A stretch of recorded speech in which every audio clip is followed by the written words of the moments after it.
Voilà, bonjour à tous, mesdames, messieurs, assalamu alaikum. Merci à nos millions de partenaires, vous l'avez noté. Voilà, c'est un cas qui est très urgent que nous avons.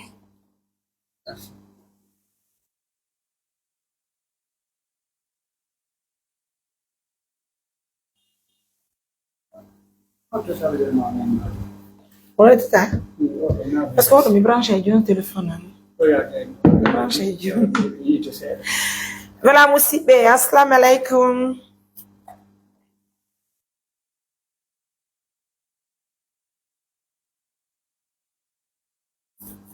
Oui? Oui.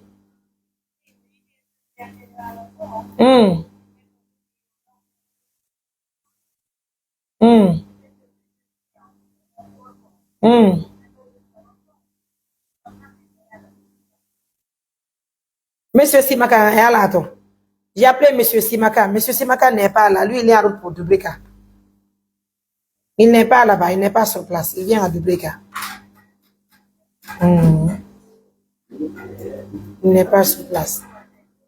Johnny, attends, je te prends en émission. Ils vont expliquer comment ça s'est passé avec lui. Toi et la dame, vous allez expliquer tout ça là. J'ai déjà commencé l'émission. À couper quand minute dedans, quand on tient notre à couper.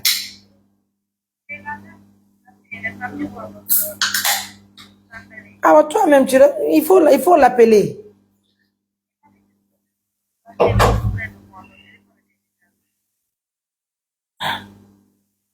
Yondaro dong awaka.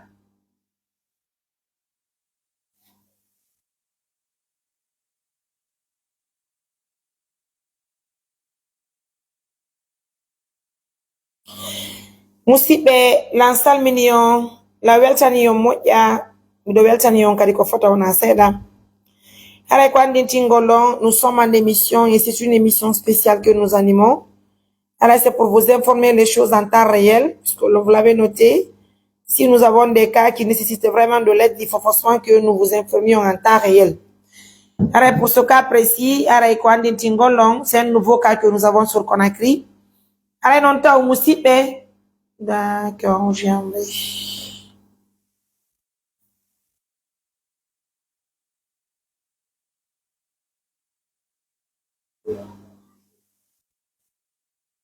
Donc, quand on dit il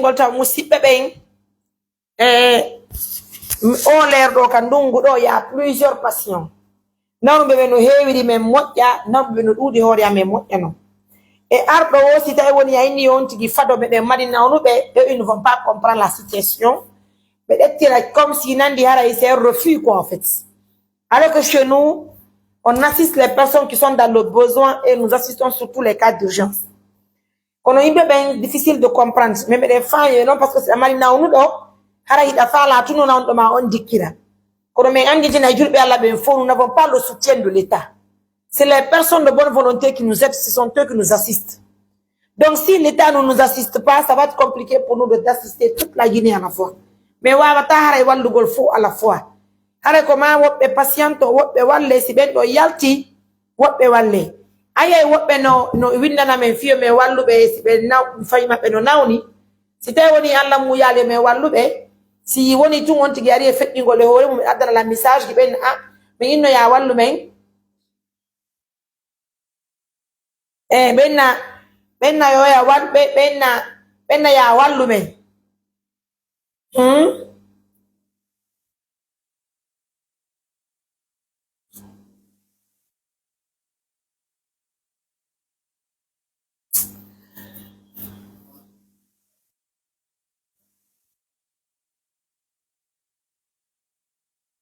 Bien.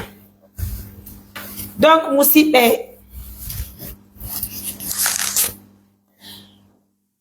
le nommé Télire Meta, déjà lui, je lui ai bloqué. Ok.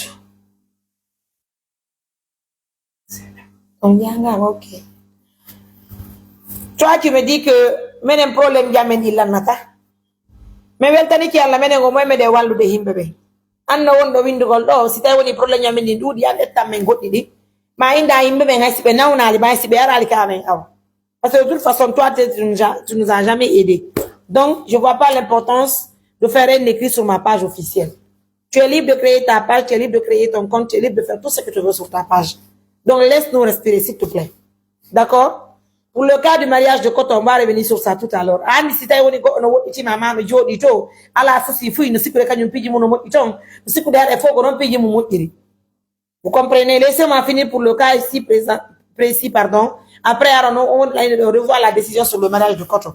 Si vous aimez parler sans connaître la réalité des choses, on a mis la yende fois me revoir on côté fi mariage Koto on mi toroto mi jeja yo wana mes propositions son na yo Koto wata jombudi. Parce que on a halatum.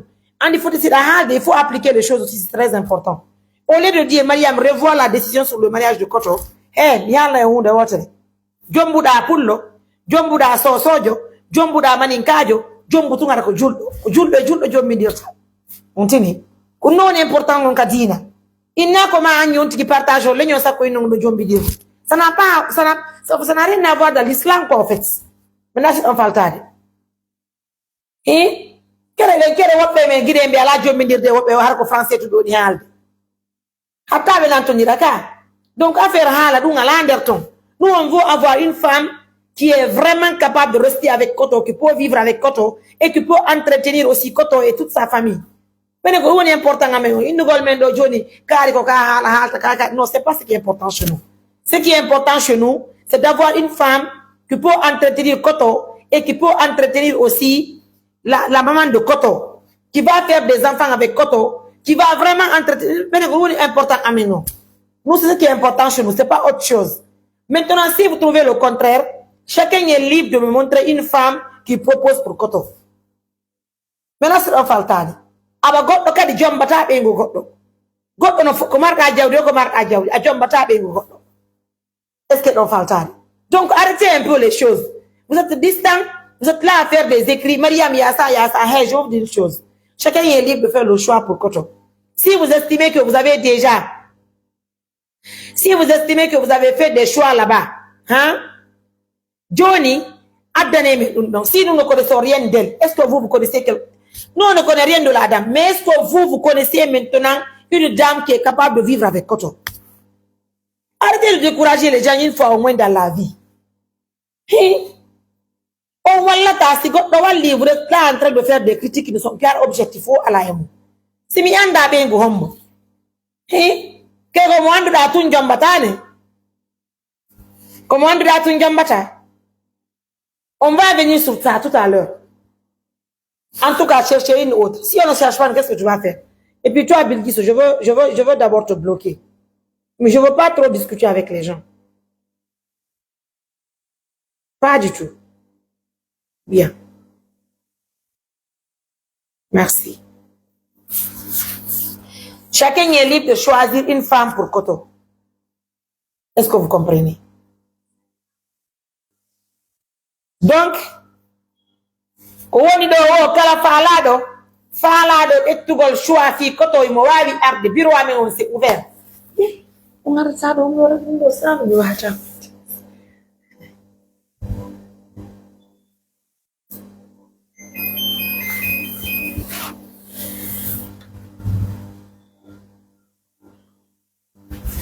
Même si c'est cas Sonia dans 36, ko wontri woyne lalangal adunangal, menen meren andi ko sonnajo. On halin talango no ngacce taw mi wara ko woni hadde ko fi Allah. Voilà, il y a un monsieur qui est affiché ici sur ma page. Et monsieur Bedo, en fait c'est ko sonnajo woni ko hocci be do e Conakry.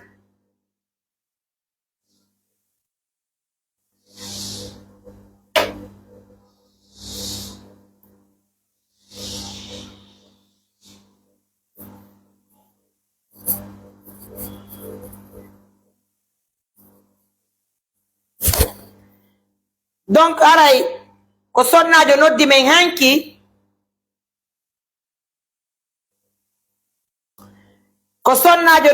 hanki, inni me wondema, haray himo hocci mawɓe. Attends, je veux te marier. Allahu Akbar. Mi wandi hande mi bloquay ɗo yimɓe buy. Je te jure. Donc, ko sonnajo noddi men hanki inni me wondema haray mo hokki mawɓe ka makiti ko ɓe mawɓe wonɗon yehide ka mboto ɗo mo hokki ɓe ɗo tigi tigi o ɓayo hokki ferme là-bas ye ɓayo hokkiɓe wo o sonni ɓe conki o change mawɓe tawi mawɓe no tutude ƴiƴam haray ko ɗum ko ɓe woni ka image ɗo joni noon ɓe ɗo menen min yitali famille maɓɓe o haray min yitali famille maɓɓe on feno sa ɗo ɓe no wallinaka lattan ñasdi ɗo ni représentant min hewti ton haray meɗe wadde tewre min anda ko honno min yittita ɓe ngure ɓe affichaɓe ɗo haray ko ɗum si min affiche ɓe koyo ɓe andin men si tawi woni min wawa yiwgol ɓe ngure maɓɓe ɗe haray noon kadi ko watti e mum kadi min annitinayi feno say ɗo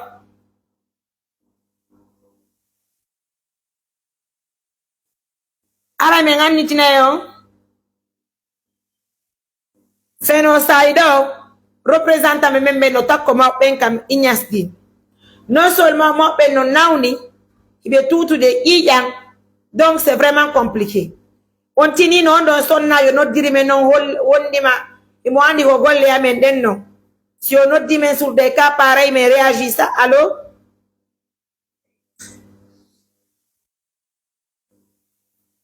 allô et avant que même yo me noddude ben donc laissez-moi appeler une femme qui m'a appelé ce matin debbo noddi mi bimbi ɗo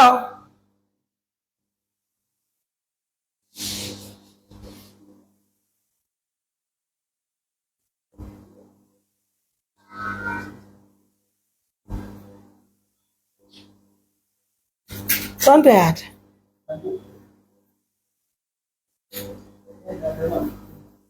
wawatano wadde ɗum ɗon ɗo ɓayna fi ɗum ɗon no wadde ɗum tout simplement parti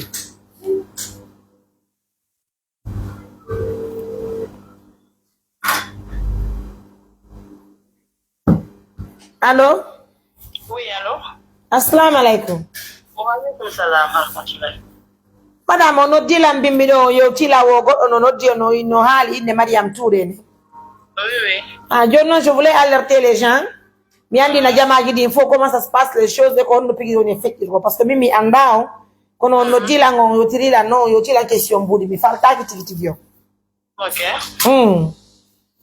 o bimbi ɗo debbo joni noddilam woni ko Fatoumata Binta Diallo o wiyete voilà woni wo ko ka ɗum honno ka assistance de humanitaire de Mariam Touré woko ɗon o woni quoi voilà wono charge mo o yo noddan parce que wo yi vidéo an on ko Facebook ko fi probléme an o fuɗɗite madame debbo noddi o nden wo ko Fatoumata Binta o innete woko Fatoumata Binta Diallo voilà o inni wo mi noddite lañe émission je suis en émission o min non na onon haale ok o inni wo ko Fatoumata Binta Diallo wiyete wo assistant de humanitaire wo ko tongo woni gollude ko onon wo joni mo charge mo noddugol lan parce que wo yi vidéo an on won confirme vidéo an on fi programme mon lance ka Facebook tongo maintenant woko Fatoumata Binta o innete woko ka moƴoɓere amen minen oɗi gollude na wonnuma ko Fatoumata Binta o innete woko ka moƴoɓere amen woni e gollude o ka moƴoɓere mon tan o woni e gollude onon confirme o vidéo an o fi wallita gollan ko a fi probléme an nawnare woko min confirme wo confirme ɗon wo ɗon confirme fi wo wallita gollam maintenant wo wonɗo finance ɗon ko Belgique woni debbo on faami voilà maintenant min ok après ha woni la woni tawno wiyete Fatoumata Binta Balde min himmi woni ok ko Mariam Touré himminelan wo ko yo min no don voilà mais waɗi ga kañoto wo fi moɗo dargo sina heɓa en ɓuuri seeɗa fi ko min wallitira on mini ok après how indi wobe wadi wobe biwo 300 mana 320 euros est-ce que on voilà quelque chose comme ça ou valeur de 3 millions 126 000 mais abani on peut WhatsApp mon famille après mini abo mini ok après occupé on essaie là pas har langue ti julu ko mi ju yo no tipilang awro yo ni mi no tipilang apa ju ok on copie up le botton ara di hora ki ara wala ko ara mi la bana do numéro on numéro donc ali de sray mo ka WhatsApp mi famali ko madame inu don go debbo inter fatfata binta noddio ini ka mojo bere ame ko Mariama Touré woni e golde ka woni wo hombo no walani on kanyot wo ko kambe wo ko wo mene ni wo ko debbo wo do Belgique wo ko mo finance de e wo mene mene walani on kanyot wondo Belgique mo finance de wo ko ni akaya ko na video amo wo kai ko yo be adala ni do tawo ko mo jango ba ko pandri ko be atre doctor yo yo abe rezo gidi ngalaje bote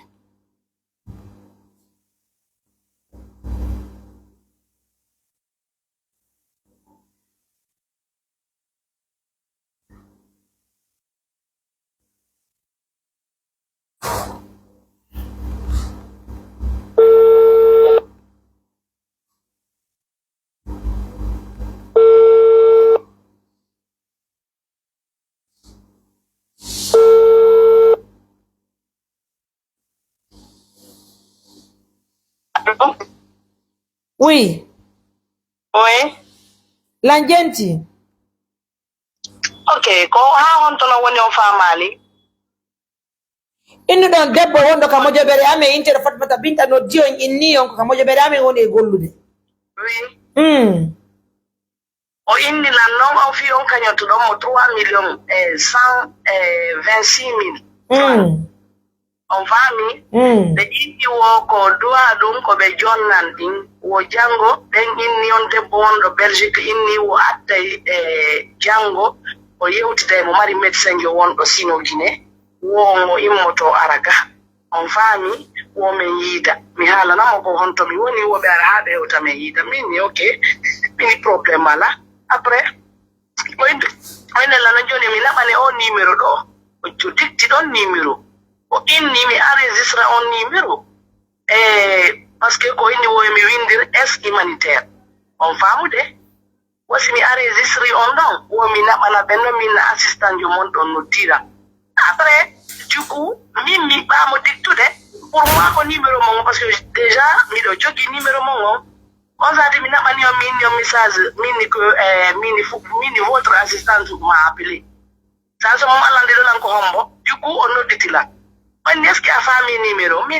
fama mi la bin message on go mi ka Mariam Touré wo no na on don taw na on no occupé dum don addo ma ko mi jonna ma numéro titti numéro wala mi enregistre maintenant mi nabi on message min be on message mo nabani on don min assistant jo mo on no tilan ben yo ke ya pas de problème hay mi nabani on message on kati min yo comment dirais-je mi on ni la wo ya pas de problème de courage seulement que on verra ce que nous va faire pour vous quoi en famille après min yo ke merci beaucoup après on ni la wo du coup c'était yo ya assistant jo ma on wo la ni la vie somme ko be contribuer ko vie mo 3 millions 126 000 min oui min el mati on yo ke ka valide on sati voilà on sati elle va te faire signe minawa toujours dès qu'on de là on de là kan kado inni wo onni wo mo arde fi wadu ko do wasina jogi téléphone ko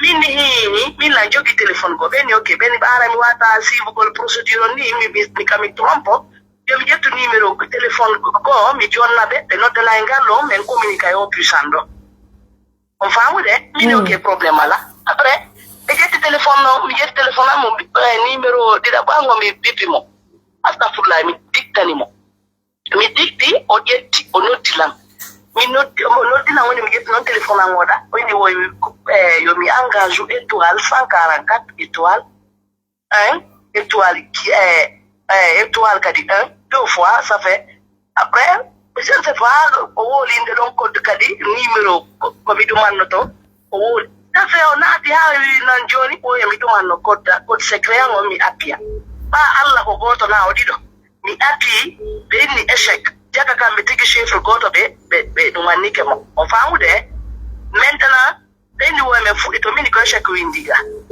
ɓe inni omi consilte soldan o mi consilte soldan o woymi wonaniɓe mini non mini min bombe la wallitade men mini ko deboɓe wonnange wadde woɓe haala jaɓde wurda inde mum nde mini men son indi lan komi suive procédure mini mi annda ɗum ɗon wonono ko carte ko ɓe to validata mini ya pas de probléme o fuɗɗiti kadi o dikti ko fof la windude mi windi ha onne joni mi waɗi code en secret on ɓernde anden yo tuɓɓi mi anniɗi ɓa mi anniɗi o noddilam mi décrochali o noddi après mi décroche gollan gorko ko jaɓi madame on andi Mariam Touré mo occupi donc ko fa mini joni hande kon faala mini ajjidela mini joni mi noddawa Mariam Touré mi dara simin humpodiray par ce que mini mimo ɗuma ɗo min mi famani mo o affaire ɗuma ɗo min komi andi ko dépôt mini kono wiyugol yomi waɗu yomi suive procédure ha ɗumanno mini noon sama une fois ari wiyan 2025 mini mi arna kano ko ni ɓe tirtila mini ça répare ɓe coupe téléphone noon min ɗon ditiɓe ɓe raccrochi depuis lors c'est notre numéro anga ko occupé on yalta heureusement pour moi be dana ko mi jogiga ko ngono wi ko arnak ko ba ngadani la ngonyini on joni be adda joni on ngadani la ngonyini wombe indon assistance ngo minno dio ilo ngani le ko arnak on famali yenti tela o ba o landi kala ko honno woniri après ça mi nodditi on ostafurla no do la appel direct landi don la mini ko ni woniri c'est pas parce que harami do holi be mami anda ko arnak au finalement non mi nabi to idono mi nabali on ko e conversation amengo c'est pas parce que de innugolo way harako j'ai des choses à vous poser madame d'accord en fait on m'assume mi anda idon mi personnellement mi anda joni on jabi disons c'est pas des arnaqueurs joni on yoti die goddo mon anda allez plus loin inni on ko Mariam Touré woni e wallitade o yi poste mon ka page en ligne non madame on va se compléter s'il te plaît chérie parce que on arde harabe na bimboudi mo ma quelque chose comme ça soyez très attentifs dans ce que vous faites au fait si be ali de Mariam Touré o yi poste mon on vidéo mon ka page en ligne mi hiali kono fame kalko non abe to madame on va aller étape par étape s'il vous plaît on y a la partage appel on y la partage publication mon page ala mi hiali mi partage donne encore accepter in donc awa bay ben ni on Belgique in donc awa non joni madame fame jendi tela hala ko nani famu on fati ko hal don kongo yo to ta onane yo no la simi wadi on ka direct mini la wadi on ka mission yo to imbe facto jendi tela langandi jendi tela non ta goto na dido jentiti on fami mi wolata hakkunde nge goddo ko hakkunde mi hotanta goto yo madame habbe to mi hala naw habbe la mi hala rapini de parce que la mari occupation ni ko kadi non jendi tela to mi kadi jendi tela to je vais finir par là mi famina on seda goddo on yeuti mina mani o message pourquoi j'ai envoyé ça je voulais maintenant vous reprendre pour vous dire que c'est un coup problème c'est moi qui ai le problème ici parce que les gens l'avaient profité sur moi vu que j'ai demandé de l'aide mi anda do landiet mi Mariam parce que kala ko fekkal ka page min ko wadi ko cela ça concerne pas Mariam donc le waso ndari abbe to mi yalla ko wasi min rapindi pigidi mi inni par exemple onon ko be noddo no be Mariam Touré etti wallu gollon on jibato no ene min Mariam me yoti anko Mariam walla la ande yo tanu ngabe be faale na bugol mbudi bon ka jentite lan taw mi halan dogo jentite lan ha fede ala hakkilo nyaawa famude un programme do j'ai essayé de vous contacter ça n'a pas marché bore jan no di on téléphone no di onke on yeutino o inni no la depuis yero ni la mi katono mi contactira mini okay mini mi ala on hendade parce que on la mi do man ko page mon o capture o addari la woni ko do woni joni Maria nani madame c'est Nathalie on wala femme je n'ai pas contacté. Maintenant ma copine là m'a parlé comme ça, on a stoppé comme ça. Une femme m'a appelé matin bonheur.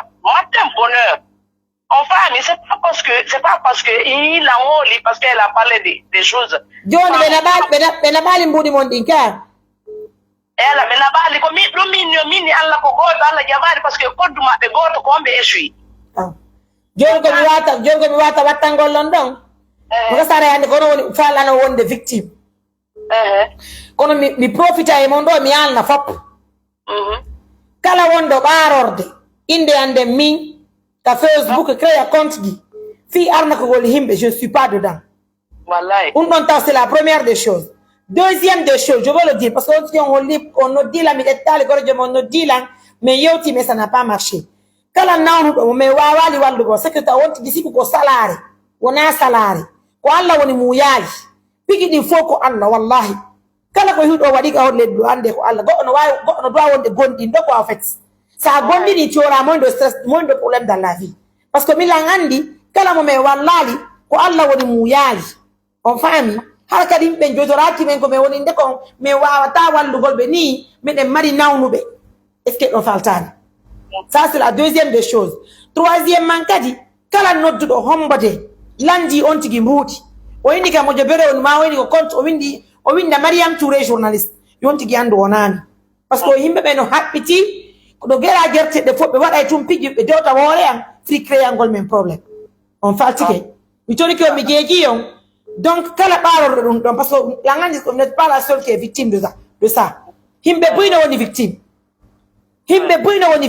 Alors que moi, minga tant téléphone à nous dans l'andoni, j'ai pas le temps de téléphone. Le plus souvent, je suis en activité sur le terrain. So ici, mais wata bes hendik be no dila woni hamme yoti ne wotel. Mi jonna be numéro wondo kaner ONG nder ton. Mi na gère locala.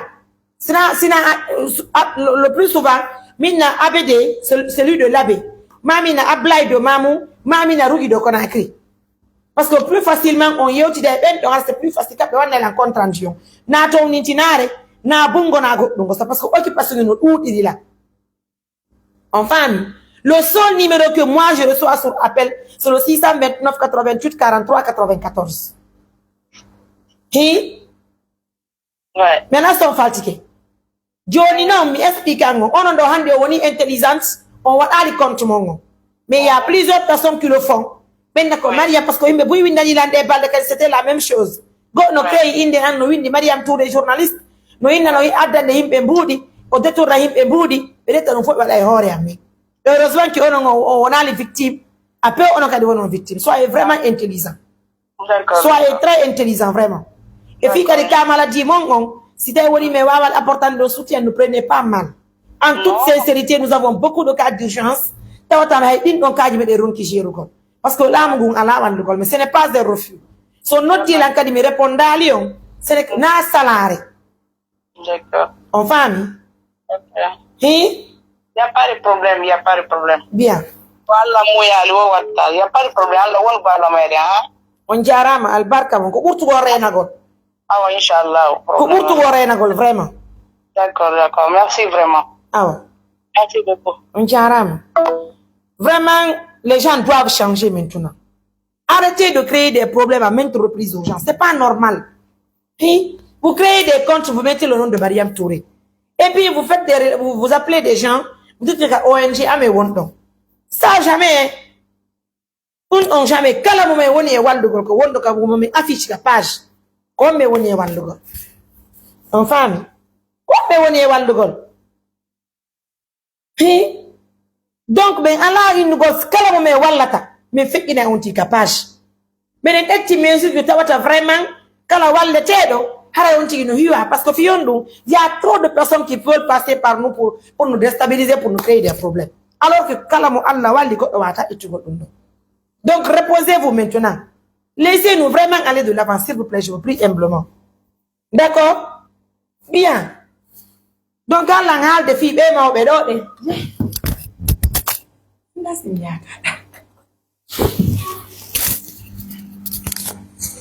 non, guardi lei dopo. Accio,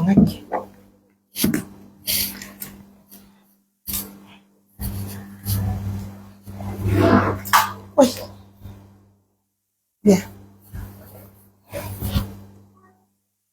Je branche le téléphone.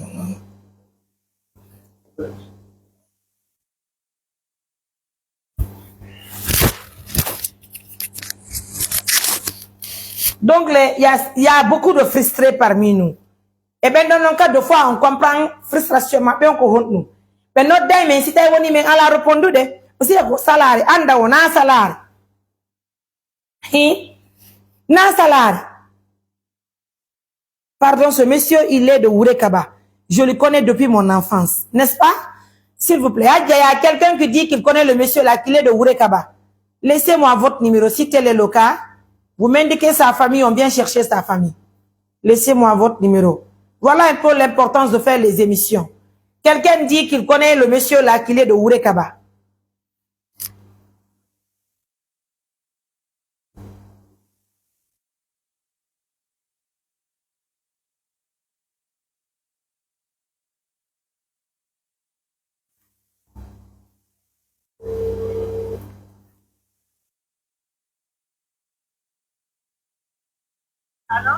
Quelqu'un a fait des commentaires sur la publication tout à l'heure ou qu'il connaît le monsieur qui est de Ourekaba. Na? Ok. Korundo indi mianda non? Mini non joni? Oui.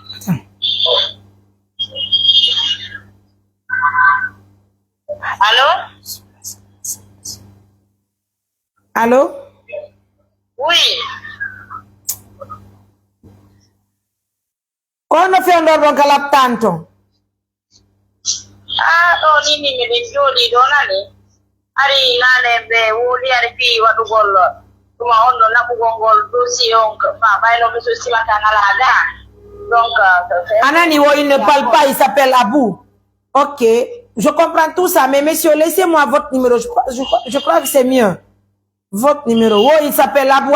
Il s'appelle Abou, il est de Ourekaba. oui, mais il y a une dame aussi qui m'a écrit tout à l'heure disant qu'il est de Marela. Yo, il faut que Ourekaba et Marela, Kojo Kondrino. Ok. Kojo Kondrino. Yo, mais voilà, il y a une famille, ma père. Après que j'ai dit aussi à la dame, elle m'a dit juste de la laisser moi son numéro, que l'autre elle rentrera en contact avec sa famille, que elle va m'appeler. Elle n'est pas en Guinée. Qu'elle n'est pas en Guinée? Oui, la dame qui m'a contacté, c'est qu'elle a dit. Je viens de recevoir son message. Ah, je ne nous fait une fille qui a une gorconton. Donc, on dit non, on va dire que les gens qui ont dit que c'est un montant de 300 francs. Ça doit être payé. Il faut payer là-bas. Oui, le wadi kadi bilango ka bilangi ko eko gratuit doit des radio gratuit. On va se compléter. L'écho, c'est combien? Bon, l'écho, j'ai pas encore demandé parce que... Où est la dame? Où est la dame qui a retrouvé le monsieur dans les rues? Où est la dame? La dame est là. Oh, elle m'a dit. Elle est là. Johnny Motao, mets sur le parleur.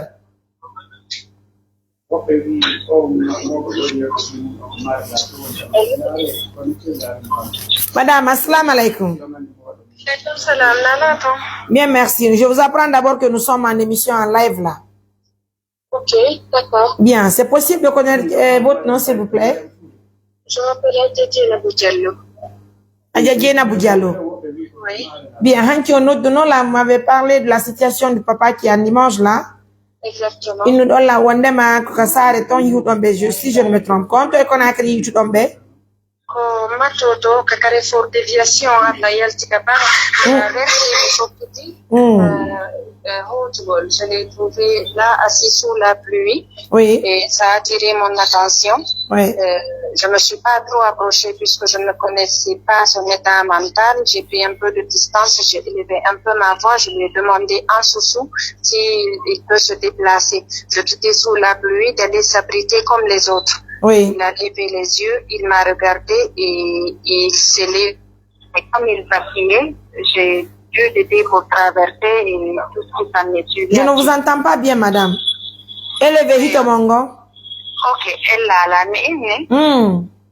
mi toriɓe yo ɓe ɗi to ɓe nanta e ɓe nanata ɗoma hono nantenan langue ji ɗin fof no mi yiɗi ɓe noon mi taw ko suwa ko soso ɓe mamaɗinkaɓe mais min mi wolatamanin ka moƴƴa j'ai parlé en sousou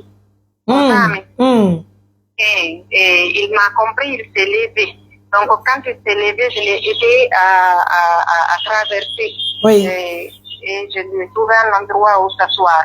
Je lui ai trouvé des vêtements à porter et pour changer le pantalon, au niveau du pantalon, on s'est rendu compte qu'il avait des matières fécales sur le pantalon et en plus, il saignait abondamment. Ok, oui. Donc, ben wonɓe ɗon ɓen suka ɓen ɓe wallitila men naɓi ɓe ɗon ɓawo ton e toilette sanitaire ɗino ton min waɗani ɓe nettoyage complet après mi waɗi ɓe taxi mi addi ɓe ka on urgence iñasɗin. Ok. Donc komin yewti ɗo min heewi ɗo kadi domaji boyi compte ma en fait min mi notti on. Quand je suis arrivée, je les ai rencontrés, Pampers, pour le protéger, les couches pour adultes et autres. Et on a commencé les premiers soins et je suis entrée en contact avec vous en ce moment. Et on a dit équipement Arbo Tawilando, on va le dire que la morale de mon bureau parce que la dame m'a aidé à acheter les médicaments qu'il faut pour le traitement d'urgence. Mais mais ils ont demandé des examens. Avant que la dame n'arrive, comme je leur ai dit que c'est une situation d'urgence, certainement que le monsieur n'a pas à manger, qu'ils acceptent de prendre le sang pour pouvoir faire les examens, même s'ils vont être payés plus tard. Et heureusement, l'hôpital a accepté, ils ont coopéré, ils nous ont aidés dans ce sens. D'accord. Voilà. Johnny Nombo, vous êtes journaliste ou bien vous êtes aussi dans une organisation? Non, ex-journaliste. Présentement, je ne suis dans aucune organisation officielle, même si j'officiais avant. Je suis entrepreneur de profession et présentement, je suis commercial. Je suis responsable commercial. Bien, il n'y a pas de souci, c'est important. Merci pour ce que vous avez fait. En fait, bien. Bien. Non seulement le temps que vous avez perdu là, c'est pas un temps perdu, moi je le dis.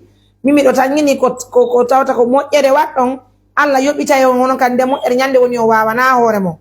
Ça c'est un point.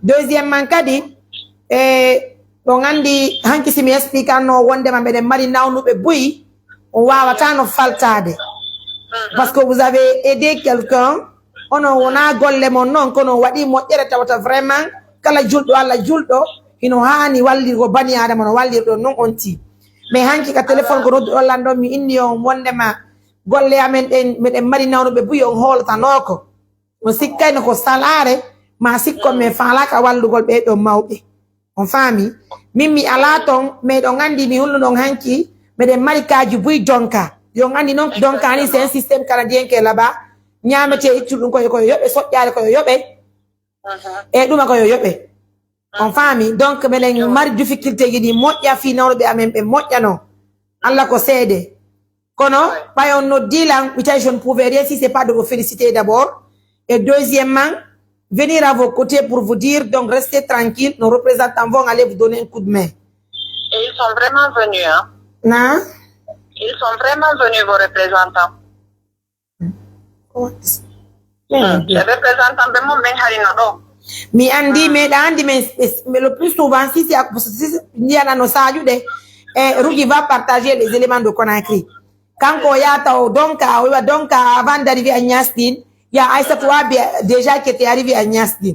Donc mais il essaie de partir d'abord te donner un coup de main mais on a fait un diton il ne va pas gagner non on free à tout parce qu'on ne doit y aller to the hanky et on doit y aller to the hanky.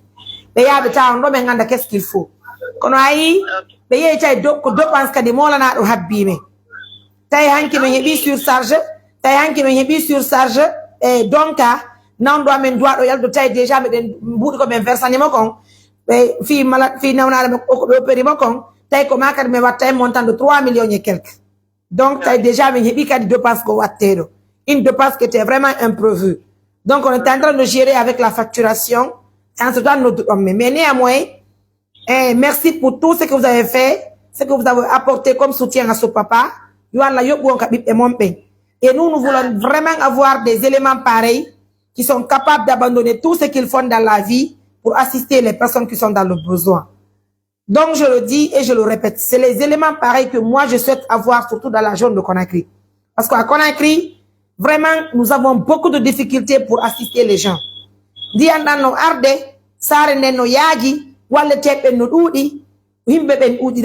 Parce que nous sommes que trois à Conakry. En famille. Donc, vraiment, madame, merci beaucoup. Et assistance humanitaire d'urgence ne va pas vous lâcher. Donc, je vous remercie beaucoup pour tout ça. Oui. Et je prie vraiment que vous puissiez avoir une solution pour ce papa. Il est en train de perdre du sang. Maintenant, là, il n'y a personne à côté de lui. Moi, par exemple, j'ai passé la nuit hier. Je n'ai pas travaillé aujourd'hui, mais demain, il faut que je me présente à mon travail. Comme femme.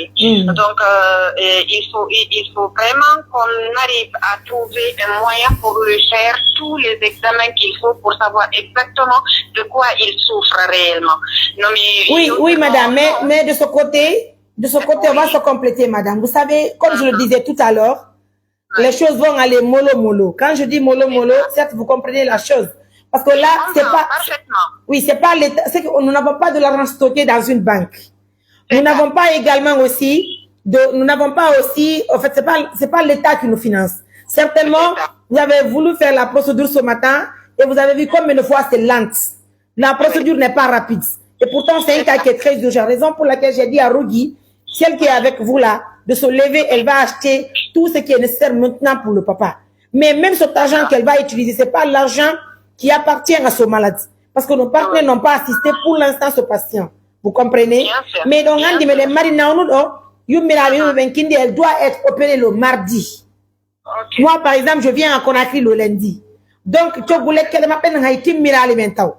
Mais pas de vraiment et tout de qui y a pas de qui ko don me wata et tugol mais wala ko woni ko urgent et wata inde wala examen qui m'appelle il faut madame. Vous comprenez? Donc nous on va rencontrer le médecin, ils vont dire ce qui est nécessaire, ce qui est urgent maintenant.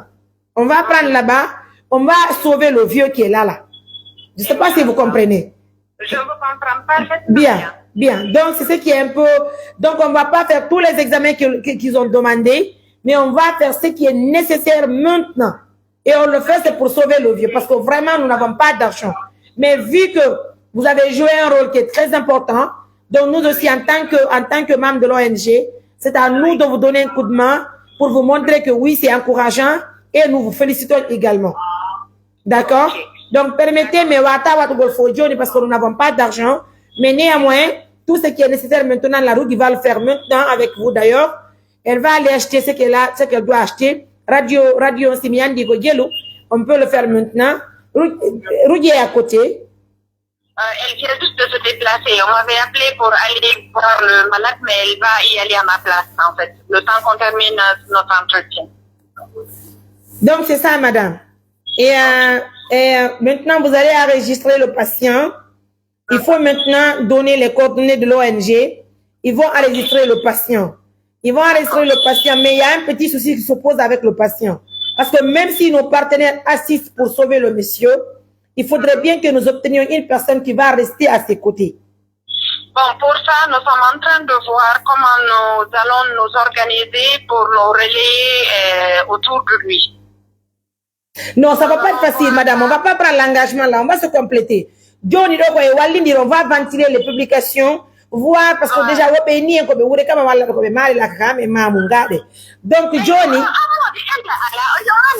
moi c'est pour que nous en fait au départ et puis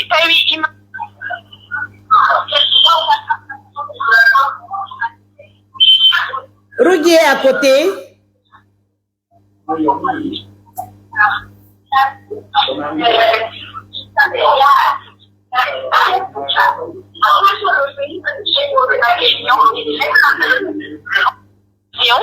Oui. C'est confirmé, il s'appelle Yahi. Maintenant, comment ça, on ne sait pas. Et qui sont ses parents, d'où il vient, on ne sait pas. Tout ce que je sais, je l'ai pris au rond-point de la déviation. Et Abou, il s'appelle Abou.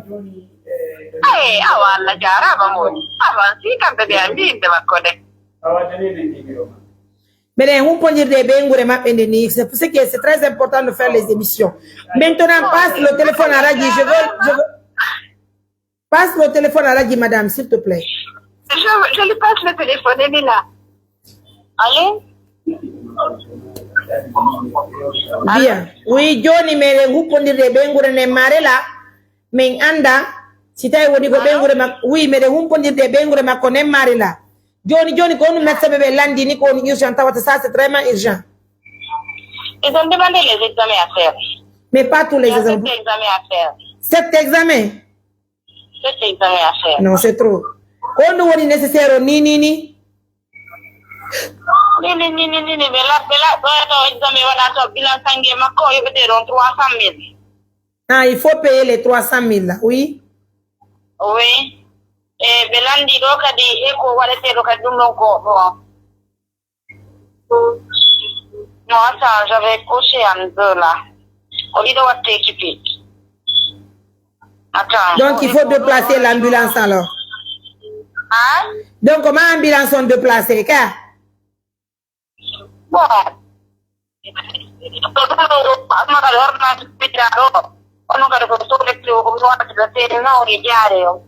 Minanali?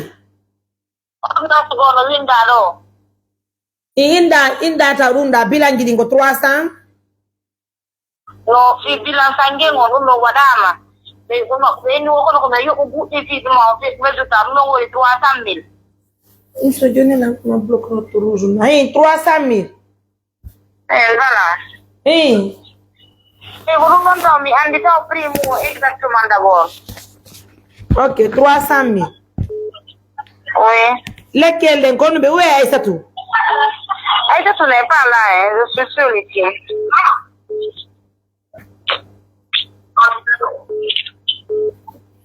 Et examen on nous kadi belandi?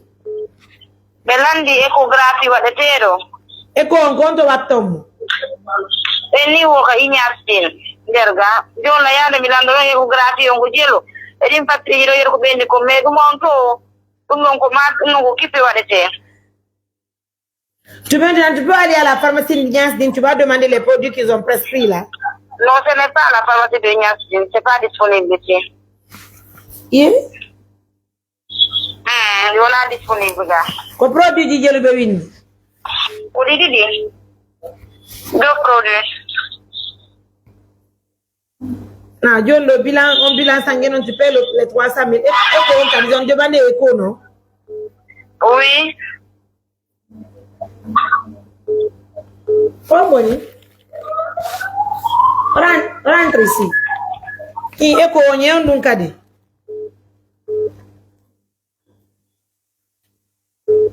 Et ordonnance? Allô?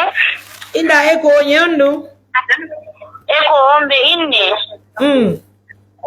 Radiographie ko kadwa wale zuno te alansen do Niasdine ti. Radiographie on kati. Ko non be alansen do Niasdine ne ti ko na ko FOG deda. Comment c'est de côté de Kipé.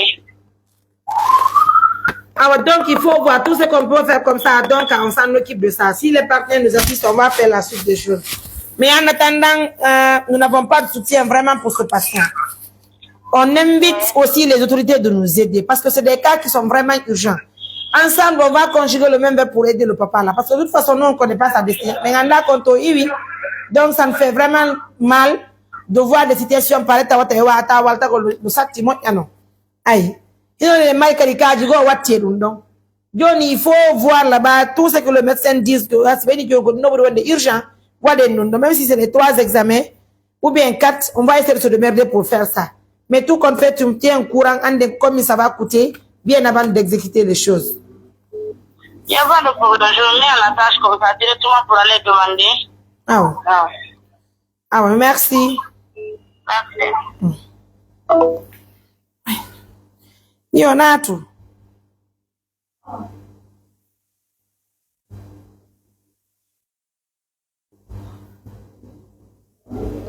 Oui. J'ai même oublié, ça toi un décès. Moi, je me demande si le gouvernement intervient pour accompagner.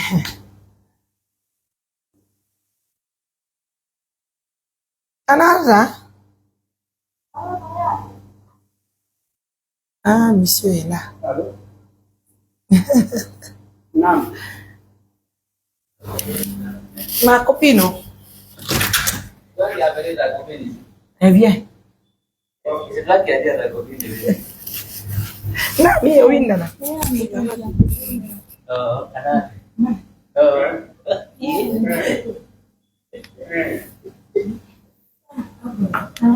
Now, démission. Allez, nous allons vous dire. Ok, alors. Oui. Ok, yo numéro tout le monde, numéro. Tu as un numéro là, viens ici toi-même. Viens avec ma copine. Venez. Viens ma chérie, viens. Viens, allez, la marque bien, la main partout. Donc, Moussipe, avant de clôturer l'émission, on va parler un peu du mariage de Koto. Et c'est toi, comment tu vas? Mes condoléances pour le décès. J'arrive, Inch'Allah, le lundi. Donc, Arrête Moussipe, quoi, on dit Tingolo?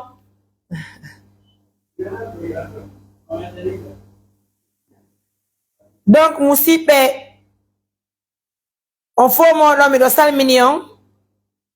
Partagez-moi la vidéo, likez la vidéo.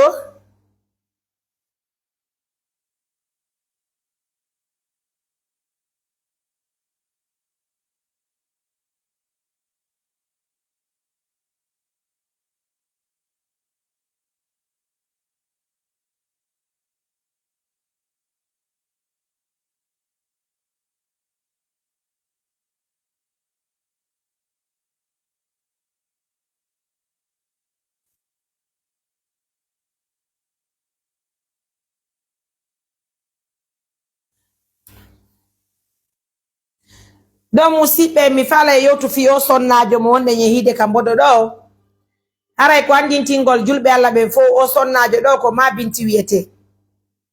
Aray non kanyungo sonnajo min ko wobbe go noddilan citoyen be suiva e ben ka émission ji men noddilan holila situation o debbo do. Me do e be noddilan aray mi yawno Conakry mi tawi o debbo no wala de ka le pont. Ka le pont 36 o debbo do wonno wala de ka le pont 36. Partagez-moi la vidéo s'il vous plaît. Maintenant, debbo no wala ka pont 36 tela wondi en nawnube justement ko menas ko nendra men bem tangini sko bebe kindi mi wonno nabude stay ko hombe hardo me nabude nawnube be den ka bari be den ka ambulance me den yaade Conakry Junction ne pouvait pas m'arrêter fi mabbe. Donc are ko teddugal e modon bay men nabi non be ben tom men arti men ngari men tayo debbo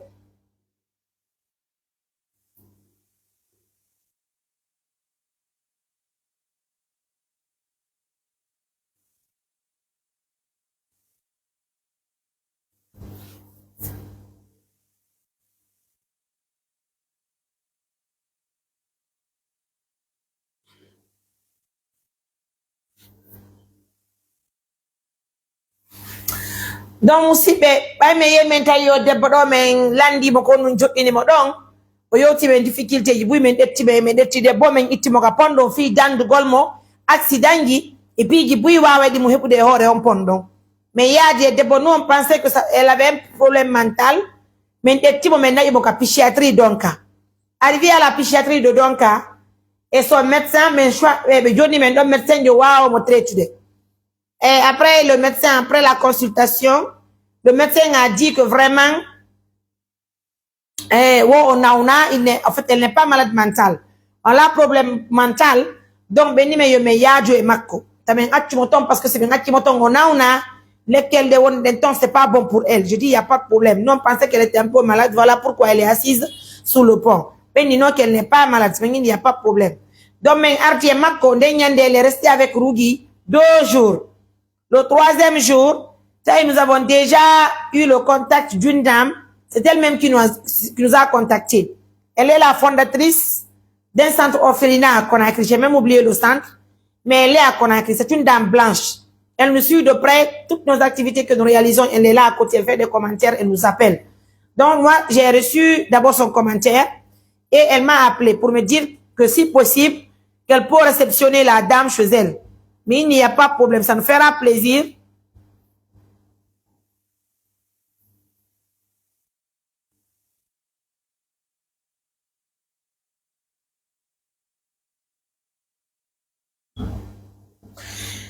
Donc, elle-même, elle m'a appelé. Elle dit que si possible, de partir avec la dame chez elle. Mais il n'y a pas de problème. On peut bien sûr partir avec elle.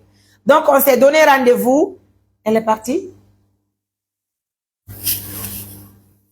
Je suis en émission. Ah.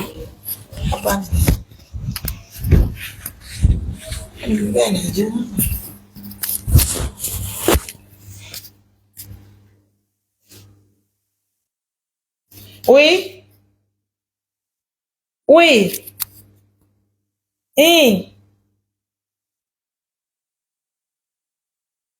Non, des mots d'y aller, la démission. Ah.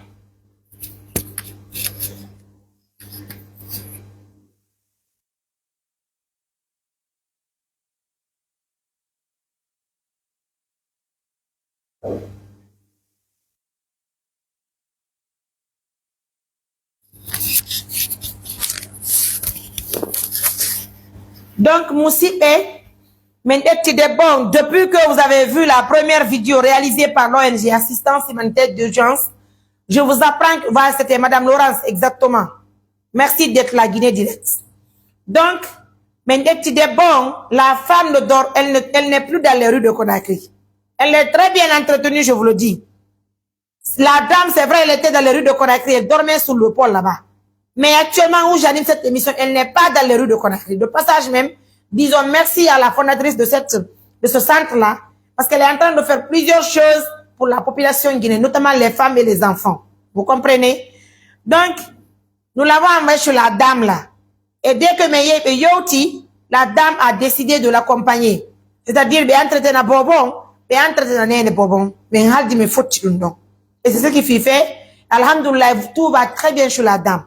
D'ailleurs, Benabi Bobon Kalaptan, et Taïne Bobon Bayari Wala Mouine Bobon Koregli, et Bobon, mais tout le monde anda. En famille, Bobon Ala Mouinugol, ou quand me occupe Finia Mete Bobon Chon. Nene Bobon Kabe, Nabita Bobon Kalaptan, et son Bobon Lekel, c'est le centre, je parle de la fondatrice. En même temps aussi, la dame en question, parce que c'est une dame que nous avons retrouvée dans les rues de Conakry. Donc, c'était vraiment meilleur de faire tous les examens qu'il fallait pour voir si elle n'est pas malade. Et tous les examens demandés, alhamdoulilah, c'est fop négatif. Voilà, on a refusé, voilà, pathologie, est-ce que vous comprenez? Parce que dans Gandhi, il y a d'autres qui aiment parler sans parler. Il aime parler sans dire quelque chose, au fait. C'est juste pour énerver les gens, ou bien pour critiquer les gens. Objectif, on est à la on a donc la dame, elle a été envoyée à l'hôpital. Ils m'ont dit qu'elle n'y aurait pas. Maintenant, il y a une psychiatrie.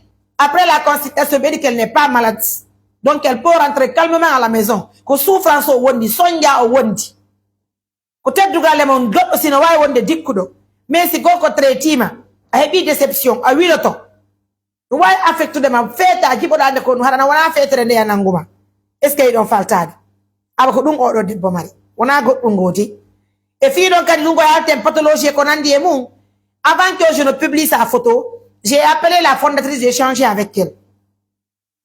Elle-même, elle pensait que c'était juste un mariage forcé. Mini non, mini c'est à vous de décider, mini c'est à vous de voir, échanger avec la dame. Elle a parlé avec la dame et yoti femme dit.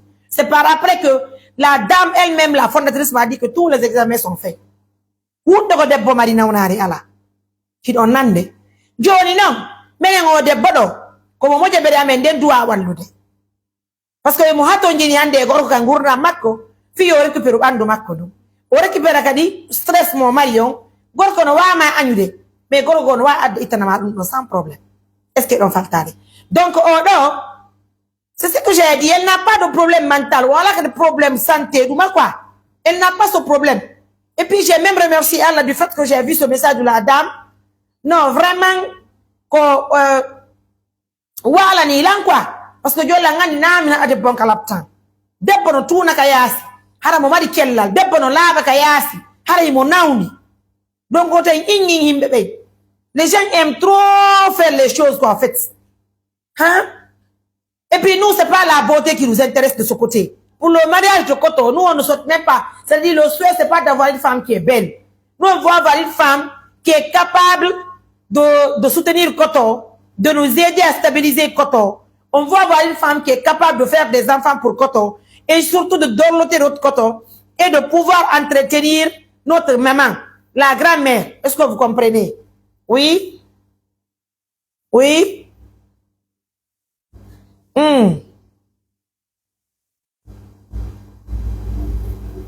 Il est où? Appelle-lui donc, tu l'informes maintenant que son...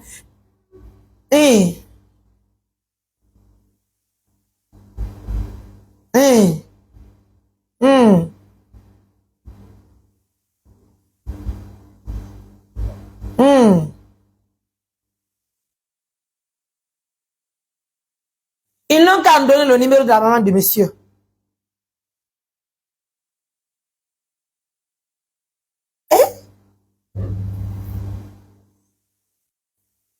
Nyon le sibe ala numéro yen yiti pengure makko le sibe ala tahara e wa ta wondude makko. Enyen dik kanyo famille on joni be wallu e be hala na sibe ala numéro mabbe few. Be hala nyen konto be hodi e der Conakry may nda bitembe yaw.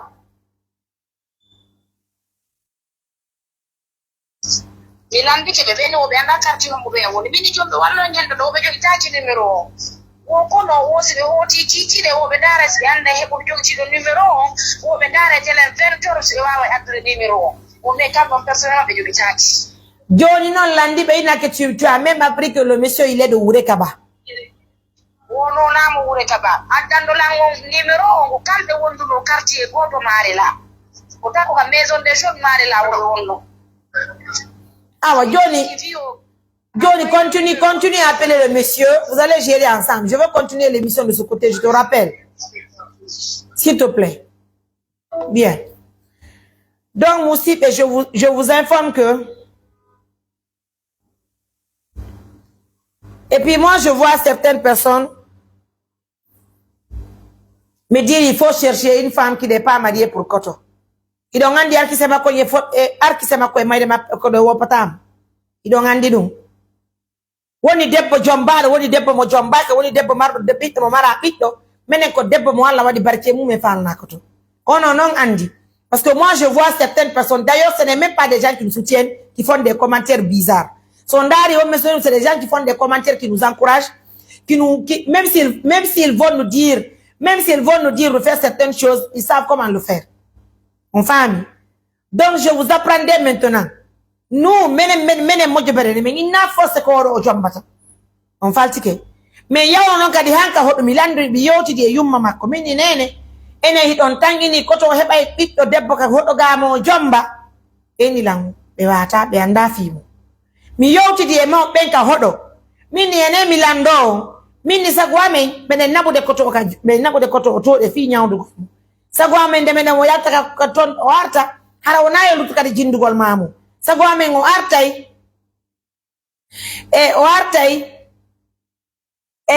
ara o artay o to e simo yude ka Conakry o arta ka suudu hara mo jombi hara mo mari sonnajo kippomo on sonnajo so tawi sonnajo ka suudu koto helo ta ka sare mamu kono si koto yiwi Conakry do arti kadi o wonday goddo kalmowo nene nawi ko yummiraɓe ɓe wawata defugol ɓe wawata darnugol koto donc il va reprendre les mêmes actions qu'il faisait à Mamou c'est-à-dire yalta bimbi voilà ni yalta ya vous me dites si par la maman de Sofiane.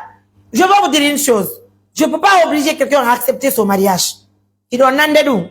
Fi maman Sofiane, menen comme wai ko indu ko menen fala jombangol ko kotira me hala nimo men ngini koto wasella nawnare koto ne wona nawnare no rabainde wona nawnare wondude masibo ko nawnare tawata so yalti bibio jinde ka sare yo takikide o piyata o yennata so jama ko foko si amemi nene mako woni wakyantam on fatike donc hara ko sabu dum don joni non o ngila wondema ahi mo migita do hepatata fere mo mi problem ala mini joni meden ba bene ko men faala ni ko sonnajo men faalna mo kisan parce que ko fiyonnu menen andi situation biro makko on falti ka nous avons fait la proposition mais no dine ne Sofiane wari hanka biro men yowti di e makko menen ti faali am har ko nene Sofiane si Allah jonni men gari hattir go men anti non fiyo sonnajo do hey do ngani kon woni dewgal be ya je veux vous dire une chose dewgal ko Allah daranta ko wona ko daranta ko et puis dewgal wona ngari darati dewgal wona le dewgal wona leñol dewgal ko dina darate dewgal dina kan sika juldo jomba debbo juldo sika gorko jombidira e debbo dina hara ko dina l'islam kun non enen andude o hedditi kon ko tay jama e wadugol pigi sirk jidi no heewi e men hande han fedditi est ce que be faltade ko Allah andi ko nguri ko goddo ko arnata bien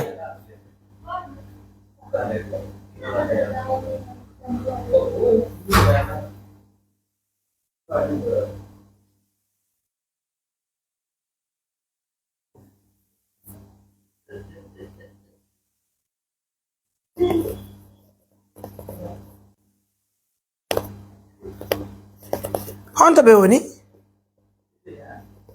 na sérieux pourquoi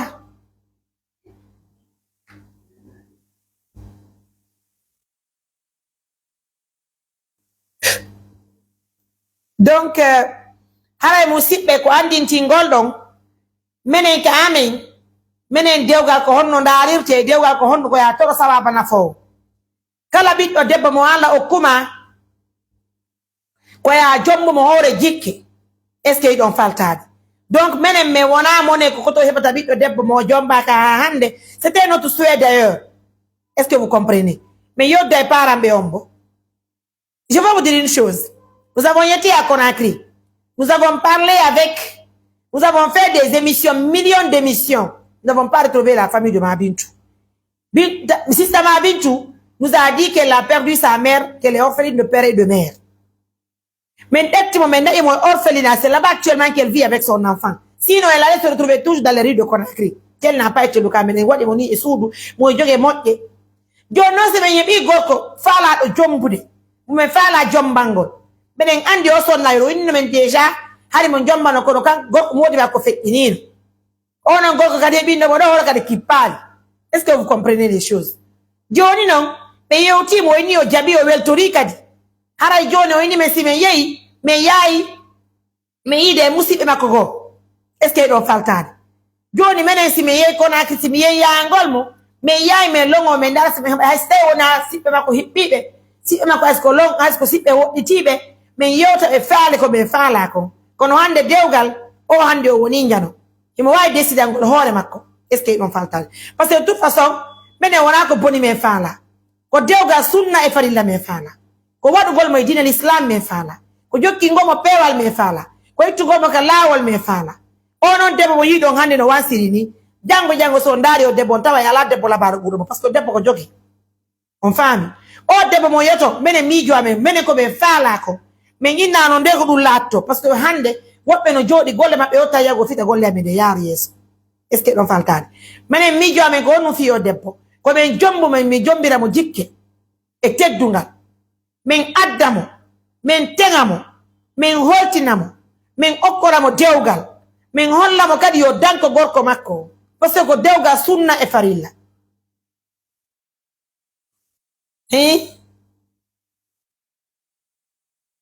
anani wokeledo ka sonia abandonner grossesse sur grossesse c'est pas grave menen non menen bobo bujetaji ka amen est ce que don faltade menen oro so nayi ko men hani tambagol koto jombi o men tamboto koto jomba o men tamboto koto jombi men tamboto koto jomba men tamboto koto. Vous allez voir tout de suite une vidéo qui fait très mal kanene men to mi dawno yaade bimbe ka suudu je vous jure sur l'honneur hanki modi marama gollo woneni on no wadi accident marama est mariée et puis je dis aux gens les gens insistent mais wa jombu de be goddo bi jonna goddo teddugale mo marama gollano woneni on no jomba mari bibbe mo mari bibbe njowo marama elle a 5 enfants ko sabu kadi sonja marama on ka dewgal makko tonde ko sabu dum min joni marama yo ar golla hara yob ay parce que no wodi partenaire wono yobde marama leer no 500.000 est ce que don falta kaga dal o hebora do o defora o nabana bibbe makko be si leero no maayi men jonna mo mbudi makko di est ce que don faltade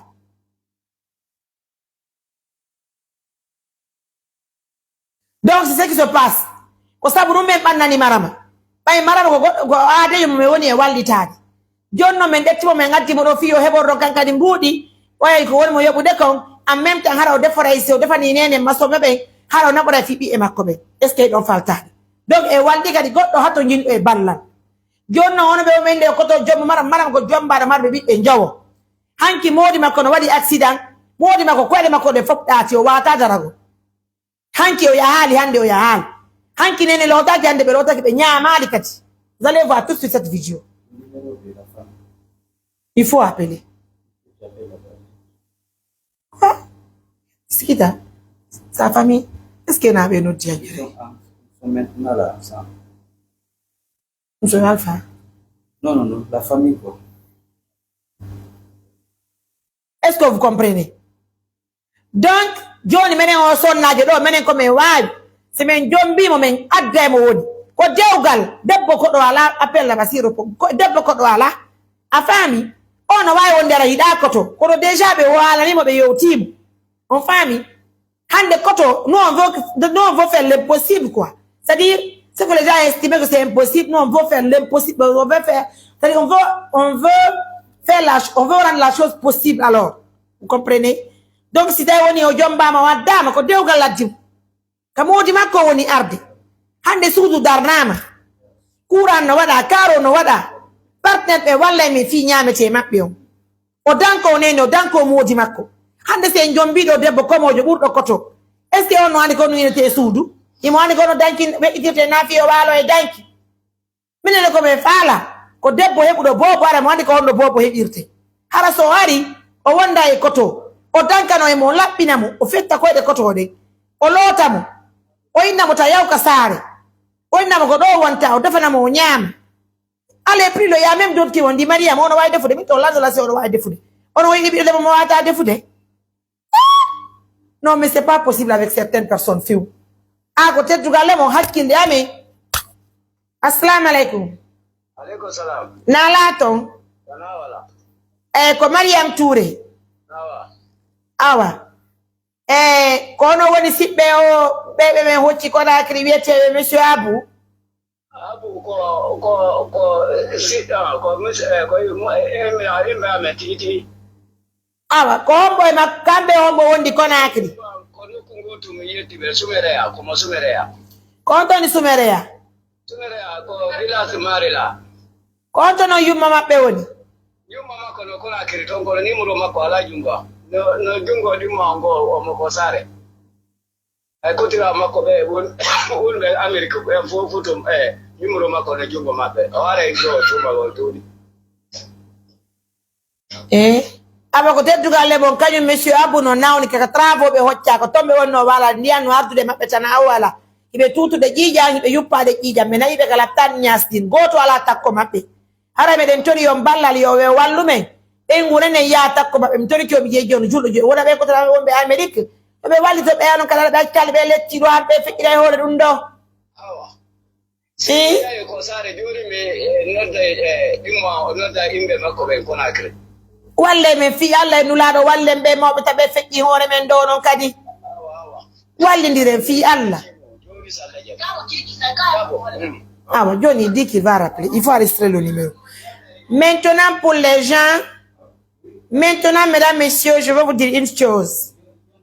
Godo di lando aussi elanta pura. Minanali mo hala pula.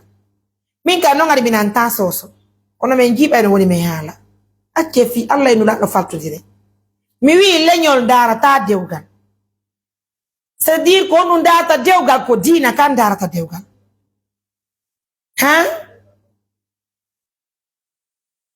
madame Aïssatou arrêtez de faire certaines choses acce hala enkadi ka bit debbo madame Aïssatou. Je vous ai dit, vous venez d'arriver dans l'émission, je vous ai dit qu'elle n'a aucune pathologie, aucune maladie, voilà maladie fausse, aucune maladie, voilà maladie fausse. Mais à la nion que c'est pas moi qui ai fait même les examens. Koko wondon, ka centre orpheline à peine nabi no ben récepta harabe wala din don pi. Ben nabi di fop c'est la blanche qui m'a fait le compte rendu. Comment on essaie insiste à winda din pi? Qu'est-ce que vous voulez? Kaido siku de menen kadi ben janga. Notre première vidéo, elle n'est pas dans les rues de Conakry. Elle est dans une maison, dans un centre orphelinat, là où elle est là où elle est bien entretenue. Est-ce que vous comprenez? Je vous ai dit à l'entame de l'émission que tous les examens sont négatifs. Qu'est-ce que vous voulez encore? Hein? Qu'est-ce que vous voulez? Deuxièmement, affaire langue, il nous gosse la pour la maman na soso. Et what is this yam pe family la? Hatta non kar si long andi sonnajo jabay do koto jombo halo pular harabe de turi yomballar ko fi Allah woti annabijo haray walli tela jombe ngon don sonnajo vraiment hein est-ce que l'on famude haray ko nomi fala on faltike e yo si tay woni hidon andi sonnajo ko woni comment ils vont se comprendre? C'est-à-dire, femme, comme on explique encore. Min comme wai, bay mi do mamundo, nyande mi etti wo mi doga mi yami, première semaine gidi, hara je suis obligé de le fréquenter tous les jours. Menen kono tempo si arido, on a comme centre de formation. Hara wat ay couture, ekito mekke. Walle mo wawa mekke makko de. Hara mo ka dewgal makko. Hara yimo jomba. Kono se jomba ni koto do. Debbo mo wawata mo anda ko honno suudu natirte. Haray c'est pas facile. Haray c'est pas facile. Ko mandaren debbo mardo bobo hara mo andi ko honno bobo hebirte. On do so innama ko bengu modi bengu makko di si gemmi o innay o wekitu danki. On faltike parce que mi wata de mi jodo bi tumbo hakkude mabbe tom. Minna si gemmi ko to natu walda ankadi natu walda kare mi wawi hebde de ngon tando. Mi wawata dum don de mi wawata dum do few kono non si taw woni hibi joni sonnaji mo Allah wadi barkemu en innaymo si hiri no ko sa non se yewti mo ne wotere mande laabi didi hay problème ala se nyinni mo si hiri ga suudu modi ma we ita dankiki. Je veux écouter tout le monde mais je veux pas continuer à écouter les gens pendant que les gens ne sont pas sur le terrain. Vous connaissez pas la réalité sur le terrain, madame. Comprenez la chose que je veux dire. Faire des commentaires, c'est pas mal. Mais écoutez-nous nous aussi. On a dit gente, parce que on a ngalaga. Et puis maintenant obligatoire ba koto jombao. On famille, si tu as une mari proposition son nage. Hailani. Si le mari joni kotira debbo son nage. Jabo deo gangal billahi wallahi mi do weltoni en jomba yon non sans problème. On faltike mi tori ke o mi geegi yo joni oro sino andi joni ko serabe makoni o dango to yumira be hollem mo se ngolli o debbo yontere jonte didi ko sara o fami fi alla acce joni ndiren juude walle be do déjà ko tettugal lemon hara tanti Ousmane wonbe Belgique woni ko walito di en 2 millions fi tenge sonnajo hara sonnajo mo jombude fi koto wo hibe okki en 2 millions fi tenge de. Deuxièmement sister Arkia wondo Suisse on don kadi o walani en valise o wani en bazen fi koto o wani en bazen fi sonnajo ko donc no watta tembe nyande mariage on quoi. Est-ce que l'on faltade o wani be leppi o wani be ngara o wani be chonci bagigi derton o wadi hay kala ko sonnaji walante kanel valise derton ara yande ko woni so dali ko sele di fayun sonnaji sele lion sele lion so daka wada ngon e mbudi yubbe te ni parce que ko dewgal innude ko dewgal sunna e farilla est ce que ɗon faltade ñameteji ɗin kadi aray e waɗi ɗumaɗaɗe en okkama saku ɗiɗi maaro ko tanti Aissatou kadi ɓe okke wonɓe Belgique ɓe poore daka ɗo joni noon haray kala e mon heɓuɗo feere koyo walitore fi Allah woti annabijo jonnidire juuɗe ndaare si ngal ɗo dewgal laatoto si ngal laatike hande ko moƴƴere wonani wona ko boni par ce que wona ko boni fandi ɗe ko moƴƴere si ça Arkia merci mon amour merci pour la valise remplie d'habits hein les bazels là tu vois ça donc mais hando bazen jiɗi min ñawana koto min ñawana ɓeygu makko toroɗen Allah yo Allah hawridiren e sawaba nafoowo no gasa ɗo e dimension so wawi kadi holde la sonnajo ko sigo arti sama ko ɗo woni ko non o jombata kono oɗo sonnajo si lendi si mi yeefi opération nene meɗen bulbulu ɓe semɓe ɓe kindiya si mi yuri ton mi yanamo mi addora ko sonnajo ɗo mamu mi yato mi ɗaɓɓita ɓengure makko ni si mi yaali ɓengure makko ni o kaka yaasi tawɗen o sonnajo acce kadi mi faltan par ce que o sikke goɗɗo waɗa ko komojo mi wonami komojo wonami feetuɗo kadi mi buɓɓaki hay e hunde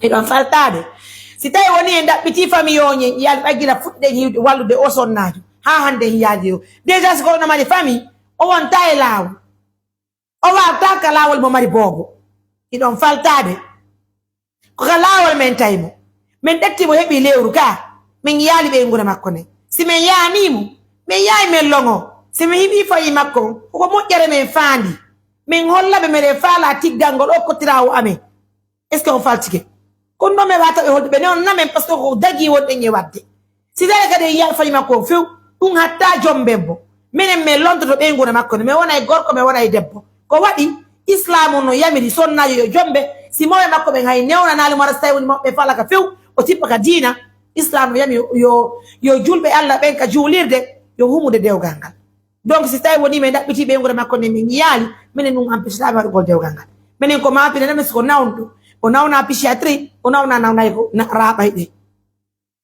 ko soñja e tampere o wondi est ce que ɗon faltade sen jombimo sen addimo ka suudu toroɗen Allah taw vraiment ko debbo mo Allah waɗi barke mum wawa ɗo kippande nene min yurmina nene wondanayi e koto dankomo okkoramo jiidi minen ko ɗum woni komin faala ko faali amin gonno musidɓe hande suudu no laba no foti danki heɓike hande ko yetto ɗo yiya joni émission ko mi heɓani nene armoire mo 4 batan e onon kadi kon ɗum manki ko ñamete e conci ko watte si ɗum ɗon min komi faala ko wasi dépasse no ɗuuɗi si woni en heɓi si woni ko defeten ko en heɓi fi sonnajo fi pera o ko ɗo wonde wadde inauguration sundu ñande nde wonɗen jontude sundu nde ñande jombe sonnajo o gaddemo tigganen koto hara koto ne wiyaka laptan aray tawa sonnajo mo Allah waɗi barke mum ka suudu kono ɗum kadi musidɓe wona ko boni faandi ɗen ko moƴƴere Allah wonɗe wadde humugol dewgal sunna e fayi